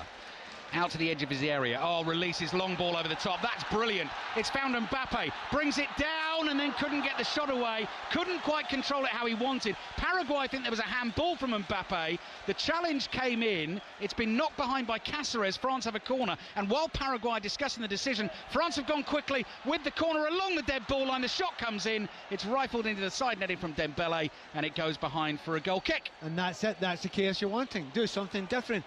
Maignan, brilliant catch from the cross in there. It was the throw-in in there, wasn't it? And then his pass. That was a 70-yard pass. Now, that by Mbappe is quite easy to find if he's got space to run into. But his first touch was terrible. Yeah. And then I think it did hit his hand. I think the Paraguayans are absolutely right there. But he didn't get it under control. And by that time, he just needed to make one little mistake and the tackle came in. Interesting one, that, Pat. Had that ended up in the back of the net, I think it would have been ruled out for handball. Agreed. But it got knocked behind for a corner. That doesn't get changed. If France score from the corner, they'd almost rather the ball had ended up in the back of the net, you know. But it's not happening like that. Oddly enough, the way that they played the corner was very interesting as well. That playing it quickly. Yeah. You know, they did not wait for anyone to come up. There were only two French players up the park there, but they still played it very quickly and almost got a shot and goal. It's ended up with goalkeeper Hill. Yeah. A bit injured at the end of it. Orlando Hill is the goalkeeper, 6'6" tall. Only made his debut in their final World Cup qualifier away to Peru. He's got the nod ahead of the tournament. And obviously a hero in the penalty shootout win against Germany. Surname spelt Gill, but he is Orlando Hill. But Pat and I are just going for Hill because I don't think we can keep going with Hill all the time. We've just seen a little look at that pass again from Maignan, and it wasn't that much you felt. It was only one hand. That's such an obvious handball. I mean, the referee's miles behind it, isn't he? Yeah. But that's outrageous. Yeah. But Pat, as well, you know, you're talking about the first touch. Mbappe's a brilliant player. I know he's got a velvet first touch when he needs it. That Messi first touch for his goal. And I know you were saying I was impressed with the first touch. You were more impressed with the finish, weren't you? Yeah, the two touches were extraordinary. There's just one thing. It's a velvet touch to get it down with that foot. But he does this odd thing which the very great players do. They hit it slightly earlier than normal players do. And I remember trying to learn that and thinking, yeah, it's so unnatural. Yeah. And because it's that unnatural, people can't react to it, and particularly goalkeepers. So, yes, the first touch was good, but I was massively impressed with the second. Extra time and penalties, obviously a possibility in this one this evening. France have had 5 penalty shootouts in their World Cup history. 1-2, lost 3. The last 2 they've lost have been in finals. Incredibly painful experiences. The one against Italy in 2006, Zinedine Zidane had already been sent off by that point, and 4 years ago. In Qatar against Argentina, here's Upamecano on the ball. Orlando Hill, the Paraguayan goalkeeper's okay. Manu Kone is in for Tchouameni, who has a groin injury. Passes the ball out to Barcola. Back it comes to Kone. Moves onto the ball. Tees himself up for the hit. And that is a good save. Hill at full stretch with his right arm. Tips it behind for the corner. Yeah, it's one of those ones where a 6'6" goalkeeper, you're kind of half expecting them to get it. But he tips it over, does a few rolls for the cameras as well, which always helps a little bit. But yeah, it's a decent save. But again, ask the questions. I mean, it'd be much better for that to be lower. And the keeper has to deal with it and maybe has to, like, you know, palm it out and you can follow it in. But it's a good strike, it's a good effort, and yes, well done goalkeeper for saving it. France wanted to go quickly with the corner. They couldn't. Elise's delivery now into the near post is low and volleyed away.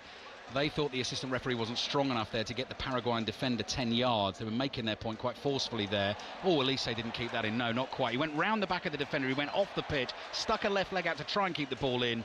But the assistant referee saw it. That'll be a throw-in to Paraguay. So 10 minutes gone. 5 live from the BBC, live in Philadelphia. Temperatures triple digit over here, as they say, in terms of Fahrenheit. We're pushing about 40 degrees. And it is Paraguay 0, France 0. And Pat and I will be at Brazil-Norway in the New Jersey Stadium tomorrow. That's your next World Cup commentary, 9 p.m. tomorrow night, followed by Mexico-England at 1 in the morning. Elise lays it off to Mbappe, pushes it forward to Barcola. Barcola can't beat his man, but he does win another corner for France. Yeah, and really quick play. That's much, much better. Elise takes 2 players out, gets hit as he gives the ball away. That's the dark arts that Tim Vickery was talking about before.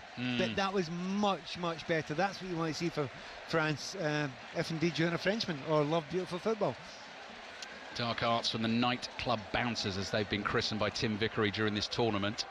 No respect for the effects microphone there. Walloped. Then the corner comes in, and it's an easy one for Hill. No challenge on him. Jumps in the air and catches the ball with both hands. And I quite like the image before the game of Kubas being the sort of little snappy terrier who's with the nightclub bouncers. They're little dogs, so you don't even get to the bouncers. And he's not let us down, has he? No. He's absolutely not let. I mean, his tackling's been brilliant. Energy's been fantastic. He doesn't seem to be he gets the ball right as we see it just now. His chest pass there was fantastic. He is a very, very good footballer as well. But that passion and willingness to make every tackle, which he tries to do again, slightly misses that one. Paraguay 0, France 0. Dembele, I'm sure, was in yellow boots first half. Those are bright orange in the second half. Maybe that was the problem. Diego Gomez on the turn. I got very good news for Pat Nevin as well. Jose Canale is getting ready, Pat, to come on for Paraguay. So they need another defender. Yeah, exactly. And Ciso chasing the ball down the left-hand side, just keeps it in play. Koundé is back there. He's appealing for a throw, and I'm not sure that went out. But I'm with you. I didn't think it did go out. No, he's put the flag up and given France a throw, which they've taken before that Paraguay can make their substitution. Exhausting, isn't it, though? Massively exhausting. Alderete, Pat. Alderete. Now, Alderete has had a knee problem throughout this tournament. That is why he missed the last game against Germany. He came in as the left-sided centre-back tonight. Right, do you know what's happened here? Canale would have been playing. I'm sure he would have been playing. But if you've got a choice between 2 players and one of them might be carrying an injury, you play him, because he might break down. If you go and play the fully fit player and then he breaks down, you bring on the injured player and he breaks down, you're in trouble. So, in actual fact, they've done it the right way here. Yeah, and Jose Canale, having listened to your commentary alongside Ian Dennis of that fabulous game between Germany and Paraguay, absolutely deserves his place on this field in this massive game for his nation. So that was his first start for his country. This will be only his 6th cap. I was talking about Velasquez in the first half. He only won his 2nd cap for Paraguay as a 33-year-old, having been on the bench once back in 2017. So another one. It's come really late in his career for Velasquez, but here they are, up against the Fab Four of France and currently holding them at bay. So Alderete's off, and Canale, again, hulking, strapping figure, long dark hair, bouncing on the toes of his feet, looking over his left shoulder, edge of the penalty area. Mbappe's on the ball. No, he's not going to get past Diego Gomez there. Mbappe comes chasing back, tries to knock Gomez off the ball. Referee says that's a fair challenge. Right, Mbappe's going to have another go. Stretches his legs, passes the ball this time to Barcola on the left. Barcola against Cáceres, beats him, goes on the outside. Still Barcola, heading for the near post, and eventually just run off the ball inside the box. Cáceres back at him, roars in celebration, almost directs it at Barcola. Barcola takes it okay, and Hill, the goalkeeper, clears with his left foot downfield, and Ciso chases it one-on-one with Saliba, but France have plenty of players getting back towards to help their teammate out. It goes out. Throw in France. Yeah, once again he's trying to hold the ball up and Ciso, but he's such strong players. We know how good Saliba is, and we know how strong Upamecano is as well, but he doesn't stop, he keeps on going. But that moment from Barcola there, first, maybe second time he's had a go, it doesn't matter if you do not beat the player, you do not get the cross in. You have to keep on trying. You only need to win that once. Yeah. That's all you need to do. Just surprised that they've not tried it a little bit more often from the wide areas. Upamecano passes to Rabiot. And there's Digne going now for the first time as well. Gone on the overlap. Barcola's going to shoot. That's woeful. Gets underneath it. Knocks it miles over the crossbar and then just falls into the arms of his teammate Manu Kone and basically says sorry about that. Julio Enciso, Pat, is now sitting down just shy of the halfway line. Oh, he's given everything. Oh, he's got to come off. Given absolutely everything. You know, sometimes you look at a player and you think, yeah, you're acting. No. I'm just staggered that he's lasted the hour. And it's nearly an hour now. Seconds short of an hour. So, but they've got plenty of strikers who will go on and make an effort for them up front. Now this guy is dangerous coming on. Gustavo Caballero, playing in the Championship last season for Portsmouth on loan from Santos. And his main attribute is pace. He is all about pace. So if they can find the right ball and he gets himself in a situation, then maybe Paraguay will get themselves a chance. 1 goal for Portsmouth in the second half of last season in a 3-1 win at Millwall in February. I couldn't feel further away from the new den right now than sitting in the Philadelphia Stadium at the World Cup. And here comes the change, as predicted at half-time. Barkala off, Doué on. Well, 2 things against him. First of all, he's on a yellow card, so danger. Second thing, that last shot was awful. That's always the kind of shot that a manager thinks, right, I've had enough of him. Come on, son. Yeah. Yeah. Gets the hook. Half an hour to play. It's still 0-0. Paraguay 0 against highly fancied France 0. I noticed it before the game when I was saying I would not write off Paraguay. You weren't surprised, because I've been talking to you about them for quite a few days now. You don't do that to the Germans. Probably had more chances in the first hour against this Paraguayan team than the French have had. So, you know, it's still, you know, long odds for them to actually win and get through here. But you can see why it's not beyond the bounds of possibility. Lost their first group game 4-1 to the USA. They beat Turkey down to 10 men. Almiron sent off in that game, but won it with an early goal from Galaza. Drew 0-0 against Australia in San Francisco, so got through on 4 points. Pass comes to Elise. Elise looking for the 1-2 on the left-hand side. Dina trying to get to that ball, looking for Doué. Worked hard to get a foot on it, keep it in play. Back heel from Diego Gomez. Dina in with the challenge. Clearance from Cáceres. And that goes out for a throw-in to Paraguay in the right-back position. I've been wanting Dina to do that all day long. You've got to do that. You've got to ask the question to these players. If you're a defender, the one thing you want to do is be able to stand in your position and know who you're marking. You love that. It's brilliant. Who's going to run onto you? If you're a fullback, you run into these interesting different areas. Just watch Manchester City, where their left-back ends up. He ends up in weird players, different places that are hard to mark. The French just haven't done enough of that from those sort of players, and there are gaps to run into. France have the ball, just crossing the halfway line now. Kone towards Dembele. First touch lets him down. Comes back to Canale on as the substitute for Alderete. Alonso clears with his right foot. Side-footed volley from Upamecano to Kone. 1-2 with Koundé there. And Elise is hugging the touchline down beneath us on the right-hand side. But France have worked the ball to the left, moving it forward a little more swiftly here. Doué gets his first chance to run at Cáceres, drops a shoulder, edge of the box, still going. Oh no, referee says that's a dive. Doué's down, claiming he's hurt. The referee just waves his arm and tells him to get up. Elise now has the ball on the right. France got to keep playing, doesn't see any way through there. Turns 360 degrees, keeps the move going. Dembele couldn't force the pass through to Koundé. Chipped away by Paraguay, only as far as Upamecano, and Doué wasn't really hurt because he's back on his feet. Feeds Mbappe, and Mbappe with the curling effort, way over the bar, goal kick, Paraguay 0-0. I mean, a very, very interesting one. The fans are furious there because there was contact, and there was big contact on Doué. What the referee's saying is he thinks he's left his leg in there, and I think he could be right. He's left his leg in there, hoping for it, almost thrown his left leg out.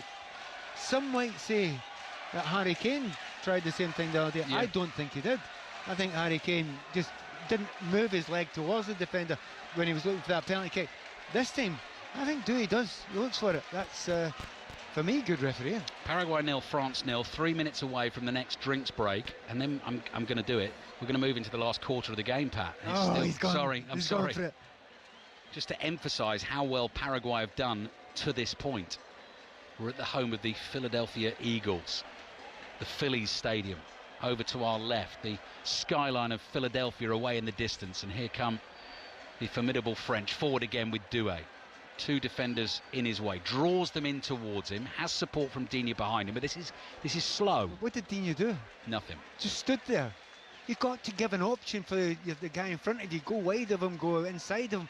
You know, drag other players that are supposed to be marking it away. That wasn't happening there at all. Galaza down, holding his face, realises he's not going to get anything for that, needs to get back on his feet. Doué on the dribble again, dancing into the penalty area. Brilliant skills, fabulous footwork, and referee says no penalty. Doué's gone tumbling again, thought he was caught, and now Paraguay coming away on the break. Almiron tearing downfield, and Saliba's done really well to stick with him, take the ball off him, and holds on to it. And Almiron is now lying down flat on the turf. Now, I don't think Saliba needs to stop here. Almiron just looks exhausted. Saliba brings the ball out. And what are Paraguay asking for here? They're asking, I see, they're asking for a yellow card for Doué's diving. We need to see it again, Pat. Yeah, to be honest, it didn't look like a dive to me. I think there was some sort of contact there. The referee and obviously the VAR will look for it. But that's what I want them to do. See that run? That's a penalty kick. That's a penalty kick. I don't think there's much of a doubt about that. I mean, if he doesn't give that as a penalty kick, I'd be absolutely and utterly shocked. Yeah, that. See that chaos I was talking to you about? Develop the chaos, run at players, ask a question, and then you find out. Video assistant referee must be looking at that. Surely we're going to get a pause in the game. That is what I would describe. There we go. It's up on the big screen. Check. Possible penalty. That, Pat, is what is known in our country as a stick-on penalty. Stonewall. Stonewall Absolutely. penalty. He's got to go over for that. And Diego Gomez knows it, and the Paraguayan players know it, and the referee is jogging over to the screen here, and we know exactly what is going to happen. So, Kylian Mbappe will have a chance from the penalty spot if he's the man to take it, to get France in the lead, to go level with Lionel Messi at this tournament on 7 goals in the race for the Golden Boot, and to get 1 behind him in the overall list of World Cup goal scorers. I love it down there because on the bench, the Paraguayan defence is saying, oh, dive, dive, dive. No, I'm afraid not. No, brilliant skills, footwork from Doué. But wouldn't you have liked to have seen it a little bit earlier? You know, you've not seen it from Elise. Didn't see it enough from Bakla, maybe once in the second half. Doué's come on, and here it is. Here's the answer now. The referee's going to say it. Referee out into the middle of the field. We know exactly what he's going to say. Defender treat, attacker player inside the penalty area. Decision is penalty. Decision is penalty. Midway through the second half, here comes the chance for France to break the Paraguayan resistance. Orlando Hill saved from Kai Havertz and Nick Woltemade in the shootout against Germany. Jonathan Tah blasted his penalty over the bar. I remember Kylian Mbappe missing a penalty against Switzerland in the Euros, Euro 2020, when they went out there. But at the moment, it's Dembele, Pat, holding on to the ball. We see this all the time and guarding the penalty spot. Every dark art being used. Look how many Paraguayan players are around 5, 6, 7 around the penalty spot. Why do you... Oh, no, there's one of them kicking the penalty spot behind. That's so obvious. He should be booked for that. Yeah. He should be booked for that. That's Velasquez. Yeah, that's not so. Do you know what, mate? 60,000 people have just seen that. Yeah. As well as how many millions, possibly billions around the world. Now you would think, if France score first, that's pretty much game over. Paraguay have then obviously got to come out. They will be tired after all their defensive efforts. That could open them up. Yeah. But he's got to stick the penalty away first of all. And look at the confidence of Orlando Hill. Up against one of the greatest players in the world, the 6', 6" goalkeeper stands almost eyeball to eyeball with Mbappe. The referee's got to get him back here. He's a foot away from him. He's a foot away from Mbappe, and now he's being marched back, but he's had his say. Mbappe's been frustrated in this game. This is his chance, and he looks as cool as a cucumber, which is some going in these temperatures. Mbappe. Purposeful paces back to the edge of the box. Hill looks like a giant all in orange away to our right. Will Mbappe win the day? They've done everything now. They've got Mbappe to move the ball again.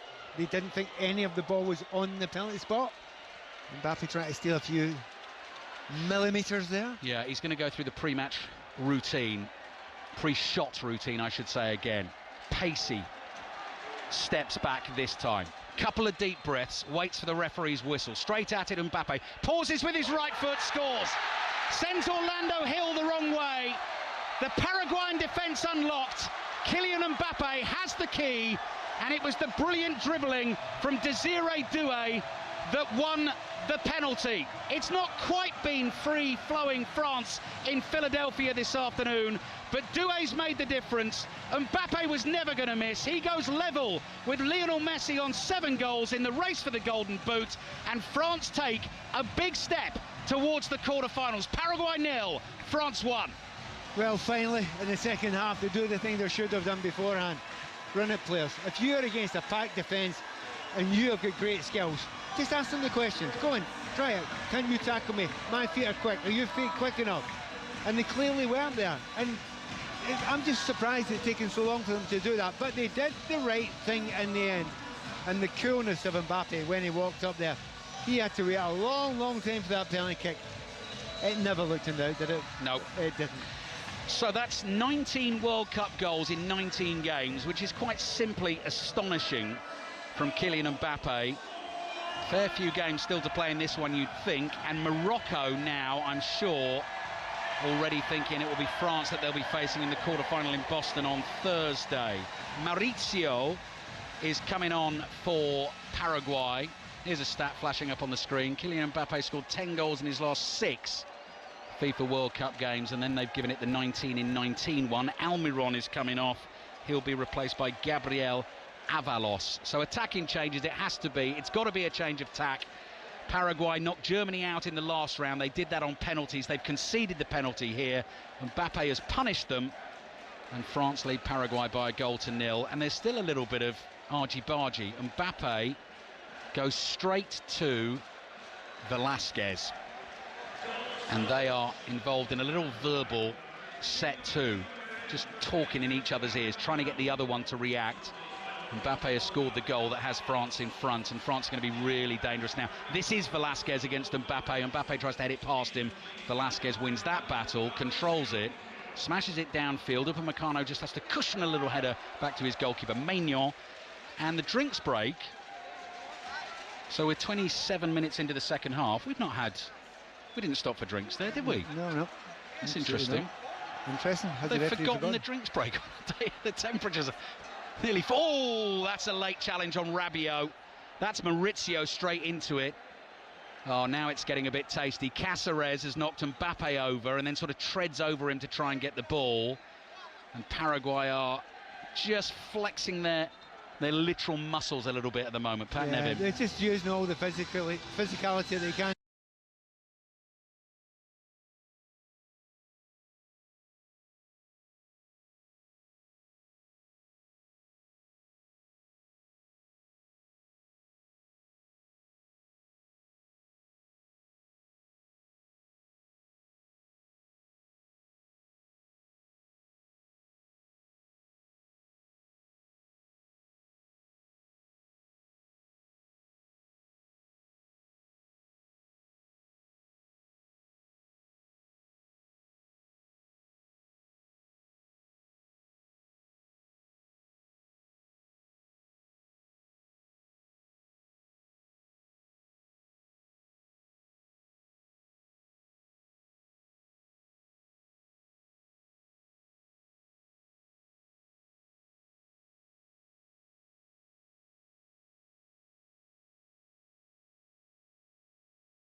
just do not want the fabulous football at this World Cup to end. Football Daily podcast there for you every morning, being recorded over on the West Coast. Wimbledon Daily podcast. Britain's Arthur Ferry won a cracker in 5 sets today.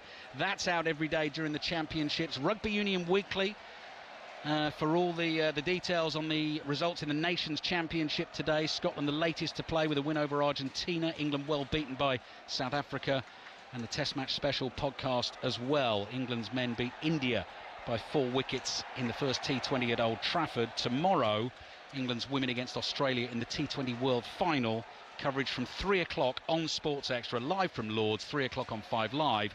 Full commentary of the British Grand Prix. Game is back underway here in Philadelphia on Independence Day. Doué's made a difference. Here he comes from the left, looks for Mbappe. Mbappe straight through the back there of Cáceres. Then Mbappe goes down. Cáceres was on the floor. Mbappe's claiming he's been kicked there. This is starting to get really silly. Well, Mbappe has had a couple when he went down, and it was nowhere near as bad as he made it out to be. We're a long way away, so it's a hard one to see from here. We're talking dark arts. Yes, he touches him. Beckham-like, yes. May I say? Beckham-like. France 98, Diego Simeone. Now, it's not quite as clear-cut as that. Yeah. He sticks a left leg out. It makes contact with Mbappe's shin, but Mbappe doesn't need to go down like that. Doesn't need to notice it. There's no pain at all. But I like it. The referee's been quite sensitive. Yeah. Well done. Tedious to watch. Here we go. Velasquez forward for Paraguay. Cross comes in, looking for the speedster Caballero. Caballero, it's beyond him, but he hasn't quite got the pace to keep that ball in. Oh, he has actually. He's backheeled it in play, and Koundé's... Oh, no, I didn't think he did. He hasn't reacted, and the referee let it go, and then he saw the flag, and we're I mean, going to have a goal kick look to at the France. way the game looks now. It's a totally different game now. Yeah. And the Paraguayans have got 3 players up front, almost 4 players up front just now. Yeah. There's massive, gigantic spaces in that midfield where there were none before. Yeah. And the French, look at the way they make the pitch bigger. Cáceres has gone forward, so the back four now is Velasquez as the right back, Gomez the captain alongside Pat's friend Canale, and then Alonso at left back. Elise controls the ball, dropping over his shoulder. France will come looking for more, 12 minutes to go, but obviously the key thing for them is to keep the back door shut, make it through to the quarter-final and take on Morocco in Boston on Thursday without the need for extra time, which would be draining. I'm still looking at the French players. See, when it gets close and there's tackling again, they don't fancy it. They don't like it. They don't want to get involved in tackles. They're not used to a game that involves this many tackles, whereas Paraguay, that's their meat and drink. Raw meat and drink, that has to be said. Cape Verde stunned Argentina a couple of times yesterday. Have Paraguay got it in the locker here to give the French a scare? 12 minutes. There'll be more than that, obviously, because of the drinks break and some of the stoppages we have had in the second half, plus added time. So I reckon we've got just shy of 20 minutes to play here in Philadelphia. It's been an engrossing watch. There's a floated ball down the left from Alonso, a back-heeled attempt looking to get Mauricio away. The ball has gone out for a throw-in, which Paraguay feels should be theirs. Yeah, they're very upset by everything now. Look at the entire bench is off just to get a throw-in. And you know what? They got it. They got it. I think the referee pointed one way, the assistant referee the other, and the Paraguayans were saying, well, look, ref, look at the flags. I think there'll be chances. Okay. At least one chance for Paraguay. Could they've changed their game now and they'll have a go at it. Long throw. Sort of long throw, flicked on by Avalos in the penalty area. There's a foul there on Upamecano. That'll be a free kick to France. They lead Paraguay 1-0. Again, Upamecano goes down there. It's one of those ones where, you know, he's shoving in. Nasty. Absolutely nasty. Upamecano's right to go off. Again, you look at that and that's a yellow card. Yeah. That should be a yellow card. To be honest, not even kind of the way the game's been changed for this World Cup where there's a higher bar. That's quite simply a yellow card. He's elbowed him in the ribs. Yeah, VAR can't get involved on the yellow card, but the referee has given the free kick, so must have seen something, unless he's just reacted to Upamecano going down. But which is what he's done. Yeah, so he should have given a yellow card, because that was a jab. That was a sharp elbow that was meant to do exactly that. Maignon's diagonal ball. Dembele can't keep it in. Atmosphere very quiet now inside the stadium. How much belief in the Paraguayan team? Paraguay 0, France 1. Again, we talk about Cape Verde last night. Went behind. You Yeah. thought, well, that's it, finished. Wasn't. Well, it was eventually, but it took a while. 3 or more goals for France in their first 4 games. Just the 1 here. But at the moment it will do. Ball is dropped down inside the Paraguayan half. And then the challenge from Kone. That does get a yellow card. You heard the exclamation from Pat. That was not pretty on Cáceres, who's been taken out and caught. So Manu Kone. You talk about the cleverness of players, which is usually a euphemism for cheating. But they kind of know how to tackle. You know, they know how to tackle the Paraguayan players with it being hard but not obvious. That was just too obvious. Yeah. From far, far too obvious. It was always going to be a yellow card. My hand's so slippy with sweat and moisture. I couldn't get the lid off the old yellow highlighter to signal the yellow card. 9 minutes left, plus added time. Gustavo Alfaro right in the ear of the 4th official. Free kick is taken by Mauricio. Spinning ball to the edge of the French area, headed into the box. Maignan jumps and then falls to the floor. Gustavo Gomez, the Paraguayan captain and centre-back, was closest to him. He's got to get on a strong run back into his defensive position. Maignan has released it now to Digne. France in control, comfortable now, but it is just a 1-0 lead, and they will have seen, of course, what happened to Argentina against Cape Verde yesterday. Kone, with his right foot, passes across here to Koundé. Down the line it comes to Mbappe. Tries to flick it round the defender, collect it the other side. Cleared away by Canale, chased by Mauricio. Upamecano nods it down. Mauricio goes down. No, referee's not buying that. Just bumped into Kone and threw himself to the floor. You were talking about Mbappe there. It wasn't a good touch at all there. And he's went to ground a couple of times. And in reality, it's a long way from his best game. Yeah. Absolutely. You'll still get superior man of the match, you know. Superior. Your superior player of the match, indeed, Pat, will be. You're right. The goal scorer. Well, who would you give it to, actually, It's Pat? not obvious. No. It's not very clear at all. No. I mean, I think the French have played well within themselves. No one sparkled. It hasn't been a sparkling performance in any way. It's hard to do it.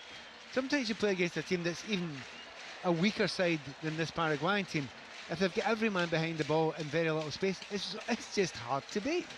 Are France going to treat us to something special towards the end of the game? Flicks and tricks. Dembele, Koundé to Elise. Elise goes gliding away from Mauricio, follows him and nicks the ball off him. Cleared away by Gomez towards Alfaro. Nods this ball down. Koundé takes a touch, is foul, but the referee sensibly plays the advantage. Elise is then fouled as well, so has to give the free kick this time. That's Caballero with the challenge, and I think the ball might have been kicked at Elise on the floor. So France will make a change. Ousmane Dembele, who's not going to score in this game, is coming off, and Ryan Cherki. So if you want a man for flicks and tricks in the last 10 minutes of a game, who are you going to call? Well, hopefully he is exactly the type of player you want here. There's a bit of space opening up. They'll send more players forward. He's a really, really talented player. Did you see him giving the hurry up there, Pat? Dembele, yes. you got to be off in 10 seconds. Suddenly realised. One of the great changes in the game, I think. One of the great changes. But Cherki, apparently some suggestion that he wasn't feeling absolutely delighted with his manager. Well, see you, come on now, do something. Show us now. And quite hard, Pat, as Cherki, to be able to say to Didier Deschamps, who's he going to leave out? Exactly. But hey, players are like that. Well. And the thing is, that won't go down particularly well with Deschamps, because what he's got is a group of players that are working for each other just now, and it's not self-indulgent. So Cherki has to do something now. Leading Paraguay 1-0. 5 Live and BBC Sounds. Doué, who created the goal, tripped for the penalty pass. Is Cherki's first touch of the game. Has the Paraguayan defenders mesmerised, but he passes to Elise. They're exchanging some 1-2s here on the right. Elise just backpedaling towards the right-hand touchline. Cherki takes his time. He waited for that challenge. He knew it was coming from Galaza. Welcome to the game. Yeah. This is what happens if you dwell on the ball. Doesn't get the free kick. Was probably a foul, but advantage played. France still have the ball. Digne at walking pace down the left. 5 minutes of the 90 remaining. Mbappe just jumps out of the way before another challenge can be made on him. Mbappe gets the ball again, trying to draw the Paraguayan defenders out towards them. Upamecano strokes a pass low to his right to Cherki. Cherki decides he wants a run down the right here. 2 defenders in his eye line. Passes back to Koundé, across to Upamecano, just inside Paraguay's half. Paraguay 0, France 1. 5 Live and BBC Sounds. Lots of French possession. But this is right now. Whereas beforehand, you said, what you're doing, you're slowing the game down, you're not doing anything. Whereas if you're a goal up and the team against you play really deep, fine, keep it at the back. It's not, you don't need to do anything. And the French are all sensible enough to know that. It's the 6th meeting between the two countries. We talked about the famous one in the World Cup in 1998. Good omen for France. They won that one with a Laurent Blanc golden goal and went on to win the tournament. The other one, actually, back in 1958, was a first group game. France won it 7-3, and a fella called Just Fontaine scored a hat-trick in the game, went on to score 13 goals in the tournament. It remains the record for a World Cup tournament. Strike from the edge of the box is dragged wide by Alonso, well wide of the goal, no trouble for Maignan, and goes behind for the goal kick. France in that tournament in 58 made it to the semi-finals and then ran into a Brazil team. There was a 17-year-old called Pele. You don't call him that, Pat, obviously I know that. Scored a hat-trick in that game. And the story there, Pat, is you met him and he said... I spent a lot of time. I spent an evening with him and I had to take care of him, and at the end of the evening he was very kind. We got on well, and he said, don't call me Pele, my friends call me Edson. I'll dine out on that one for a while. One of the greatest moments of your life, I love probably. That. I quite like that. Yeah. It's great story to tell. Pat Nevin with us in Philadelphia. Kone's been caught, head injury, got to stop the game. France are going to get a free kick, and France just running it down expertly at the moment because we're moving into the 88th minute of the game shortly. Can expect it a bit more for Paraguay in these last 15-20 minutes. You lose a goal, okay, you're going out, give it everything you possibly have. In actual fact, they've hardly been able to get on the ball. But then you could say about the entire game. You could. Header forward from Kone. France leading 1-0, so Morocco will be their opponents if they win this game in the first quarter-final in Boston on Thursday. Goes without saying. All the football, all the games remaining on 5 Live and BBC Sounds, including Mexico-England in the Azteca, early hours of Monday morning. Game kicks off at 1 a.m. What an occasion that is going to be. Koundé is not going to catch that ball, and nor is Shirky. Right. So Gustavo Alfaro, the manager, who's still somehow in that thick, dark grey suit, is waving his players forward. Paraguay have got to get on with this because they are going out, as Pat said, rather meekly at the moment, and we're about to tick over into the 89th minute of the game. Can they summon something to take us into extra time? They don't seem to have the idea of how to attack just now. They did a little bit better against Germany when they needed to change it, but they don't seem to have an idea. Here come France. Mbappe receives the ball on the turn. Velasquez backpedaling. Mbappe's got him where he wants him. Curling effort palmed away by Hill. And the rebound goes flying past Michael Elise. He's happy to chase it out to the right-hand touchline.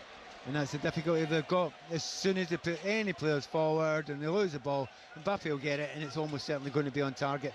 And he'll be disappointed he didn't make the keeper work a little bit more than that. Kone passes to Mbappe. Mbappe midway inside the Paraguay half, inside left channel. Ball comes back to Kone. France have it. They are heading towards the quarter-finals and a game against Morocco. Spain also in their half of the draw. So Monday night, 8 o'clock, is Portugal-Spain, which is always a great game at a major tournament. And then I'm very much looking forward to, Pat, finding somewhere to watch. 1 a.m. UK time, USA-Belgium. Oh, yes. I think that will be quite an occasion. Imagine which city will we be in? We'll be in New York. Excellent. Yeah. Great place to watch. Yeah. In Dano's Bar. It's not called Dano's Bar, sorry, what's it called? I think they're going to change it. Buddies. It's Buddies, yeah. Yeah, good tip from our colleague Ian Dennis, who's pointed us in the right direction there. Maignan clears with his left foot. 90th minute of the game. Mbappe's penalty, the difference between the two teams at the moment. Now, chance for Paraguay. Mauricio hits the shot, doesn't get enough of it. Maignan scrambles and makes the save. A better strike there could have really tested the French keeper. They've had a couple of chances to get a straight on target when that one is on target, but he's completely panicked. He had probably time to take one more touch, not caught it at all, and what it does look like is they've just run out of gas. There's nothing left.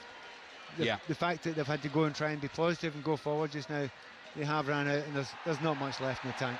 Got their knockout win against Germany in the last 32. Mauricio, though, is going to cross in from the left-hand side. Digne had to concentrate there. Half volleys the ball away with his left foot. Heading towards added time. 10 minutes of added time. Okay. Well, Paraguay do have time then. Gustavo Alfaro will want more from his troops here. Mauricio on the left-hand side. That's an early cross. Digne again. Good header away facing the wrong way, nods it down. Now the game's opening up. Doué streaking away down the left. Elise with the ball at his feet, slides the perfect pass to his teammate. Doué onto the right foot, hits it low, couple of deflections, cleared away by Alonso. Excellent. This game's completely wide open now, and they get a chance for the French attackers to do what they love doing. They've just not had any space to run into for the vast majority of this game. But now, just any time the Paraguayans go forward, they fly at them, and it just looks effortless. Here they come again. Elise dancing with the ball at his feet. Strong challenge on him. That one is a foul. Free kick for France. Long way out, good 40 yards out in a central position. France lead 1-0. I think Deschamps will have a few complaints after the game about what he will see as roughhouse treatment for some of his players. But, you know, if you've watched this whole World Cup, that's exactly what the referees have allowed, and a bit of physicality. Certainly not taking anyone diving about. Anyone diving about is just basically blanked. And generally, most of the time, one of the referees. Referee here telling France to hurry up and take the free kick, and Michael Elise is making the point the wall's not 10 yards, and actually Gustavo Gomez is still not 10 yards. Whistle blows, we're back underway. 12th knockout game as France's manager for Didier Deschamps. He's heading towards a 10th win. Just 2 defeats in the knockout games in his time as manager of France at World Cups. Brazil 2014, lost to Germany in the quarter-final, lost the final to Argentina on penalties 4 years ago. Upamecano under pressure here from Caballero in the right-back position for France. Maurizio spots an opportunity to cut off the back pass. Upamecano too sensible not to hit that pass. Eventually he's fouled. That'll be a free kick to France. And we're in 10 minutes of added time. We've had 2 of those. France lead 1-0. Do you know, they've brought in players that are allegedly very fast. Avalas and Caballero. Yeah. Caballero. They're not as fast as the 2 players they're playing against. That's the problem. That's a good point. The level that they're playing at, you know, they probably are really quite fast. But in comparison, you know, Saliba and Upamecano, no, they're just quicker. Simple as that. So that one outlet they've got is just not really working for them. 5 Live back at Wimbledon. More coverage of the championships tomorrow. All on BBC Sounds. Full commentary of the British Grand Prix on 5 Live at 3 o'clock. Lewis Hamilton starts 3rd on the grid in that one. Women's 2020 World Cup full commentary of England, Australia at Lords. Coverage starts on Sports Extra at 3. Brazil, Norway at 9. And the winners of that one will face the winners of Mexico, England, 1 a.m. early hours of Monday morning. John Murray and Paul Robinson, your team on 5 Live for that one. Shirky speeding off down the right. Has he won France a corner? Assistant referee says yes, he has. So that is good news for France as time continues to dwindle away for Paraguay. He didn't have a lot of help there, Shirky in that corner. So what you have to do is make sure you win either a throw-in, a free kick or a corner, and he got the best of them all. Got the corner kick, gives his team a little bit of time to organise. Yeah, I wouldn't be surprised. Would they be tempted to take it short? I have to say I would be if I was there at this point in time in the game. Gently keep control of the ball. Cooling breeze, just sort of tickling us here in the press box. When I say cooling breeze, it's not that cool. Everything's relative. It's all relative. France want to take the corner short. They're complaining that the Paraguayan defenders are not the 10 yards. The assistant referee is trying to force them back. And France are loving this. This is wasting more time. So we've played 4 minutes of added time. We've still got 6 to go. France lead 1-0. Elise on the left, sliding challenge on him. Maurizio lays the ball off. That's Canale, the centre-back. Oh, he could get it away down the left-hand side. He's just about done that to find Galaza. There was a flying arm there, and whether it was a deliberate flying arm, I couldn't really tell. Koundé got it in the face, and it was almost a palm off as you ran past the player. So they will definitely look at that. But, the referee doesn't think there's anything in it. Referee straight over. Let's have a look, Pat, then on the replay. Koundé turns. Galaza. Can we possibly say, get up, Koundé? Yes, I think. Just get up. Get up. It's embarrassing. Galaza was the one who swiped at Mbappe and caught his arm, and Mbappe went down like that as well. So, again, I think if we were going to make one change to the World Cup, the ones that are obvious dives and cheats, I would actually throw the yellow card a wee bit more quickly. I like that. I do like that as a rule, definitely. Alonso waits to take the throw for Paraguay. So here's a chance for them. 5 minutes of the game to go. All the Paraguayan subs are out on the edge of the pitch here behind their manager. Junior Alonso with that throw in towards the near post area, flicked into the middle of the box. Digne volleys it away. Mbappe will chase. Canale comes across to cover it. Canales happy to bring the ball forward, floats it up towards the edge of the area. Flick on here, Maurizio goes chasing Dini, does so well. Just sees the danger, nods it back to his goalkeeper, and Maignan is onto it. Yeah, that's actually very good by Dini there. That was a dangerous moment, wasn't it? The temptation was just to try and smash it, to get it out of play, but it wasn't. He was calm under a little bit of pressure, heads it back to his goalkeeper with only a few yards to spare. Rabiot plays it to Elise. Elise is deep inside his own half. Dean back to his goalkeeper, Maignan. Maignan clears with his right foot. Rabiot's underneath it, waits for it to drop. Doesn't win the header. What a volleyed pass by Michael Elise, one of the passes of the tournament. Will it lead to a goal? Doué is in, passes it back to Mbappe. Takes a touch. Brilliant save from Hill. Back to Mbappe. Hill's denied him again. Orlando Hill gets his moment. The Paraguayan goalkeeper. Mbappe had a couple of goes at that and couldn't find a way through. What a fabulous finishing goal to the game that would have been. Oh, in state of shock, that ball didn't end up in the net because the one player you expect is on his foot. Actually, is a goal. Here we go. Galazza's down, holding his face. Yellow card goes up for, must have been Elise, because Kone's already been booked. Can't have been for Kone. It's Elise. Elise gets the yellow card for some off-the-ball stuff there. It has been a little bit nippy these last 10-15 minutes. No surprise. Yeah. There's lots of pulling and tugging of shots. And Galazza, honestly. Galazza, he's just as bad as the others that we've gone down far too easily. So much of it in this game. And when you watch it back on, it's embarrassing. It's pathetic. Ball into the edge of the penalty area from Maurizio. Volleyed away by Doué. We got 3 minutes left of this game. France heading towards the quarterfinals and a meeting with Morocco, which will be a serious test for them. Morocco beating Canada by 3-0. Paraguay still interested. Slice clearance by Saliba. That's behind for a corner. Here we go. Well, come on, goalkeeper's got to come up for this one, surely. Hill is 6'6". He's asking. Oh, and he's been told to stay back. That's very disappointing, that. With the World Cup qualification, you're going to get another corner kick between now and the end of the game. Yeah. That's a bit disappointing. You would expect everyone to be in the box now. Right. 2.5 minutes. So much late drama in the knockout stages of this World Cup. Oh, there's another player down inside the 6-yard box. It's Galazza again. See, I think the only way to change this is to start throwing out yellow cards. But, you know, that's the one you want to get the VAR to say, we've seen that, he's lying, he's cheating, he's pretending. Give him a card. He's trying to win a penalty. The ref quite rightly hauls him to his feet. Give him a yellow card. Yeah. He's acting. Corner comes in. Are we going to get late drama? No. Mike Maignan, flash of yellow, comes darting between the blue shirts, makes a great clean catch. He's got to throw it. Oh, get rid. Get rid. Mbappe's there. Doué's there on the left-hand side. He's decided to hold on to it. 90 seconds to play. Well, they've certainly not sparkled today, France, but it was Doué's dainty dribbling that has done the damage and won the penalty. Mbappe, maybe a last little performance from him. On the left, step over, takes on Cáceres, down to the floor he goes, and the referee says that is a free kick. There is contact out there. France get a free kick late in the game. How they've managed to have so few yellow cards in this game is staggering. Yeah. I mean, is it one or two? Paraguay had a yellow card. I've not written one down. I'm looking at France have 3. That's remarkable. It's beyond belief. Yeah. With all the tricks and all the harshness and the rough housing stuff, still not a yellow card.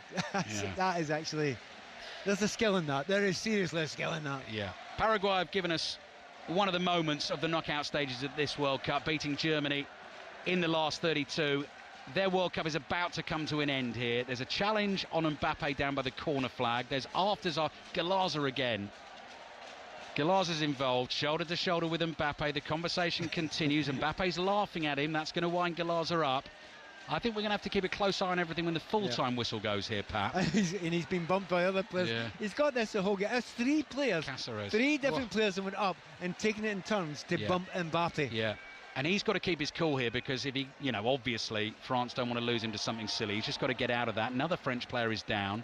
Paraguay have the ball in the right back position. Challenge is won by Doué. He's got a bit of spirit and fight about him there. Still tackling for that ball. Eventually concedes the free kick, and the full-time whistle is going to go any second. So France are heading through to the quarterfinals and a game against Morocco. This has been testy and bad-tempered at times, and Paraguay haven't really offered enough. They came with the game plan. They held France out for ages. but Doué's dribbling did for them in the end. And there goes the full-time whistle, and Kylian Mbappe roars towards the French fans. And the goalkeeper, Orlando Hill, because Mbappe ignored him, throws the ball into Mbappe's back. Mbappe wisely decides not to get involved in that, and now it's going off in the centre circle. Plenty of players gathering there, and the officials need to step in, and the backroom staff, to try and sort this out.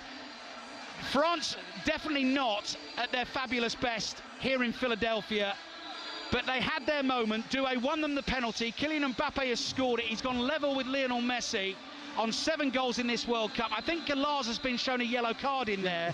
There's a whole clutch of players, Pat, around the referee. It's an untidy end. There's a very important thing happening just now. French players get away. Get out miles away from that just now. The Paraguayans have nothing to lose.